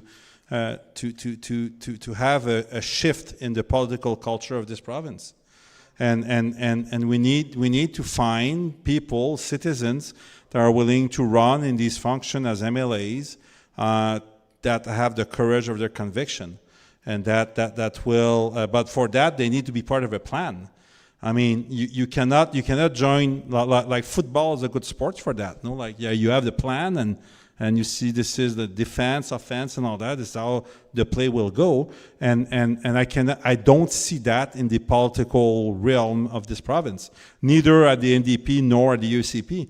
And I believe that creates a void, that if a group show up with a plan and is willing to exercise as swiftly and surgically as the PQ did in 1976 to change major stuff, like kick out the RCMP, collect our own tax. And by the way, these are all policies that have been voted within the UCP since 2020. You know what? That's the problem. In the Westminster system, it's a group of private clubs. And when your private clubs win, usually you change stuff according to your club members. And then after that for the rest. But Alberta has been conservative for so long that when they become premier, they think that they have to rule for everyone. Well, I'm sorry. In the Westminster system, when you rule for everyone, you rule for no one. So we need to go back to the roots of that system, have a private club that is solid on its conviction, that actually implement swiftly what is voted by its members. Like I voted at the AGM in 2020 to kick out the RCMP, to create our pension plan and all that. We're 6 years later. That was under Kenny. We're 6 years later, nothing is done in the important thing that sent the right signal to change the tone. And this is what we need. So I invite you to participate in your CAs around and to find candidates that are willing to stand for their conviction. But as well, we need a plan. We need to propose them a plan that they can follow and that they can implement quickly. Otherwise we won't. There's no way out. No. So that's my point. And Quebec. That was the but Quebec is a bit different because they start with terrorism in the 60s. You know what? The FLQ placed over 200 bombs in English areas of Montreal in the 1960s, and there was a couple of dead and a couple of jail time, and so Quebec, you know what, fought to give us the right to be able to have peaceful assembly in this country, to discuss this subject. And because Quebec did that, they were able to convert that anger and all that rage of all this terrorist movement in a political faction called EPQ that was able to release that and then respect on a democratic spot. And I don't wish for Alberta to go in that dark place because we don't need to. Quebec went there before. So, but I really pray for courageous people in this province to gather together, to sit together, to design a plan, a vision. Lack of vision, people perish. We need to have a vision for our province, and we need to implement our value, be bold about it, and find candidates that are willing to be bold. And whatever happens, you just go for it. No, so when you have conviction in life, you have to be willing to die for it. No, in 10 years of active politics in Quebec, I had one car destroyed. The police once kept me 2 hours with the riot police in a closet because there were 7,000 protesters of the nurses they didn't like a policy that we were bringing on. And then the first premier woman that we had in Quebec, Pauline Marois from the PQ, and I'm not a fan of the PQ, but on that of her election during her speech in 2012, she was shot at. So our bodyguard took a bullet, and the sound man, sorry Max, was killed in the process. But what did she did? She remained. She stayed. She even stayed. After that, she even finished her speech in the back room. No, just because it was her winning speech. So what I'm saying is that we need politicians that are willing to stand for their conviction, and I don't see that in this province so far. And one other thing the other Ben will say is they had time. We haven't had that yet. It's like we've just this year woke up and smelled the coffee.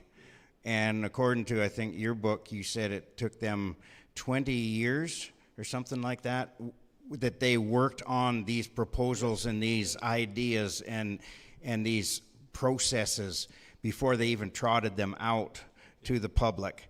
I would love to see this happen and just boom, let's go, tomorrow. That's my wish, but I don't think we're going to, that's unrealistic. So we may be in it for a long run, and are we willing to look at our buddies out east and learn from them? And the mic here, yeah. I'm just going to close with some hope and optimism, because that was quite the thing, the fire hose to take there. But look around tonight, all of you. Thank you all for coming out and being here. All the canvassers that stood up, you guys are helping make Alberta beautiful. And to this group of young people who drove from Edmonton to come out here to learn and educate themselves. There's some people from Edmonton. That's awesome. Yeah, and they said it's kind of mixed, which is actually good news for Edmonton. Yeah, 6-7, there you go. Good news for Edmonton. So I have some optimism and hope that we're going to be in good hands too, no matter what we end up doing in October. God bless you, and thank you all for being here tonight.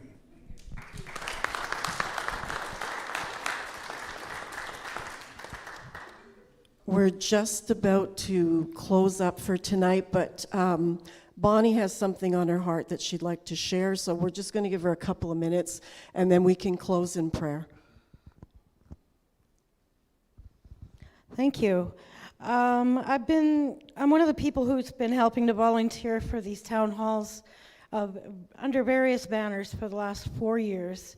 I've come to know such a spectacular group of people, and they keep doing this for basically no money, nothing. They're doing it because they have a passion to share what they've learned with you, with us. And the thing is, the earlier ones, the Alberta Pension Plan town halls, we didn't have a Max with us. We didn't have a Max Diaz with us. And now, so all of those wonderful town halls, they're basically gone.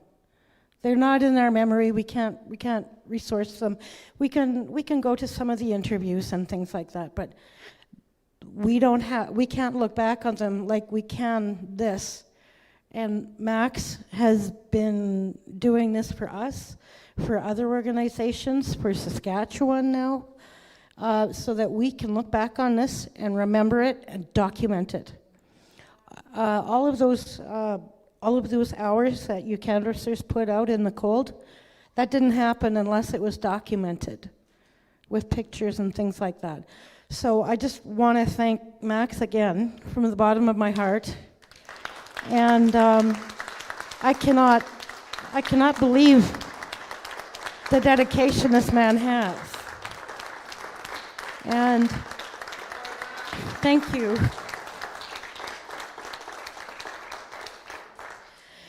For that reason, I haven't asked that. He never would have asked me to do this, but he's had a sad loss in his family in Chile. His grandmother passed away, and he hasn't been back there since he left, I don't believe. And he has family members that he wants to visit as they all grieve together and mourn together. And it's going to be hard for him to get there. I don't know if people can chip in and help Max get to Chile for, I think it's the first week of July or so. But if you're able to help Max in any way, you can e-transfer Max, M-A-X, at albertamail.net. And I hope I don't embarrass him too much, but you guys, you have no idea how grueling a job it is to be Max. And whether we win this referendum or not, we're a stronger province in large part because he documented it.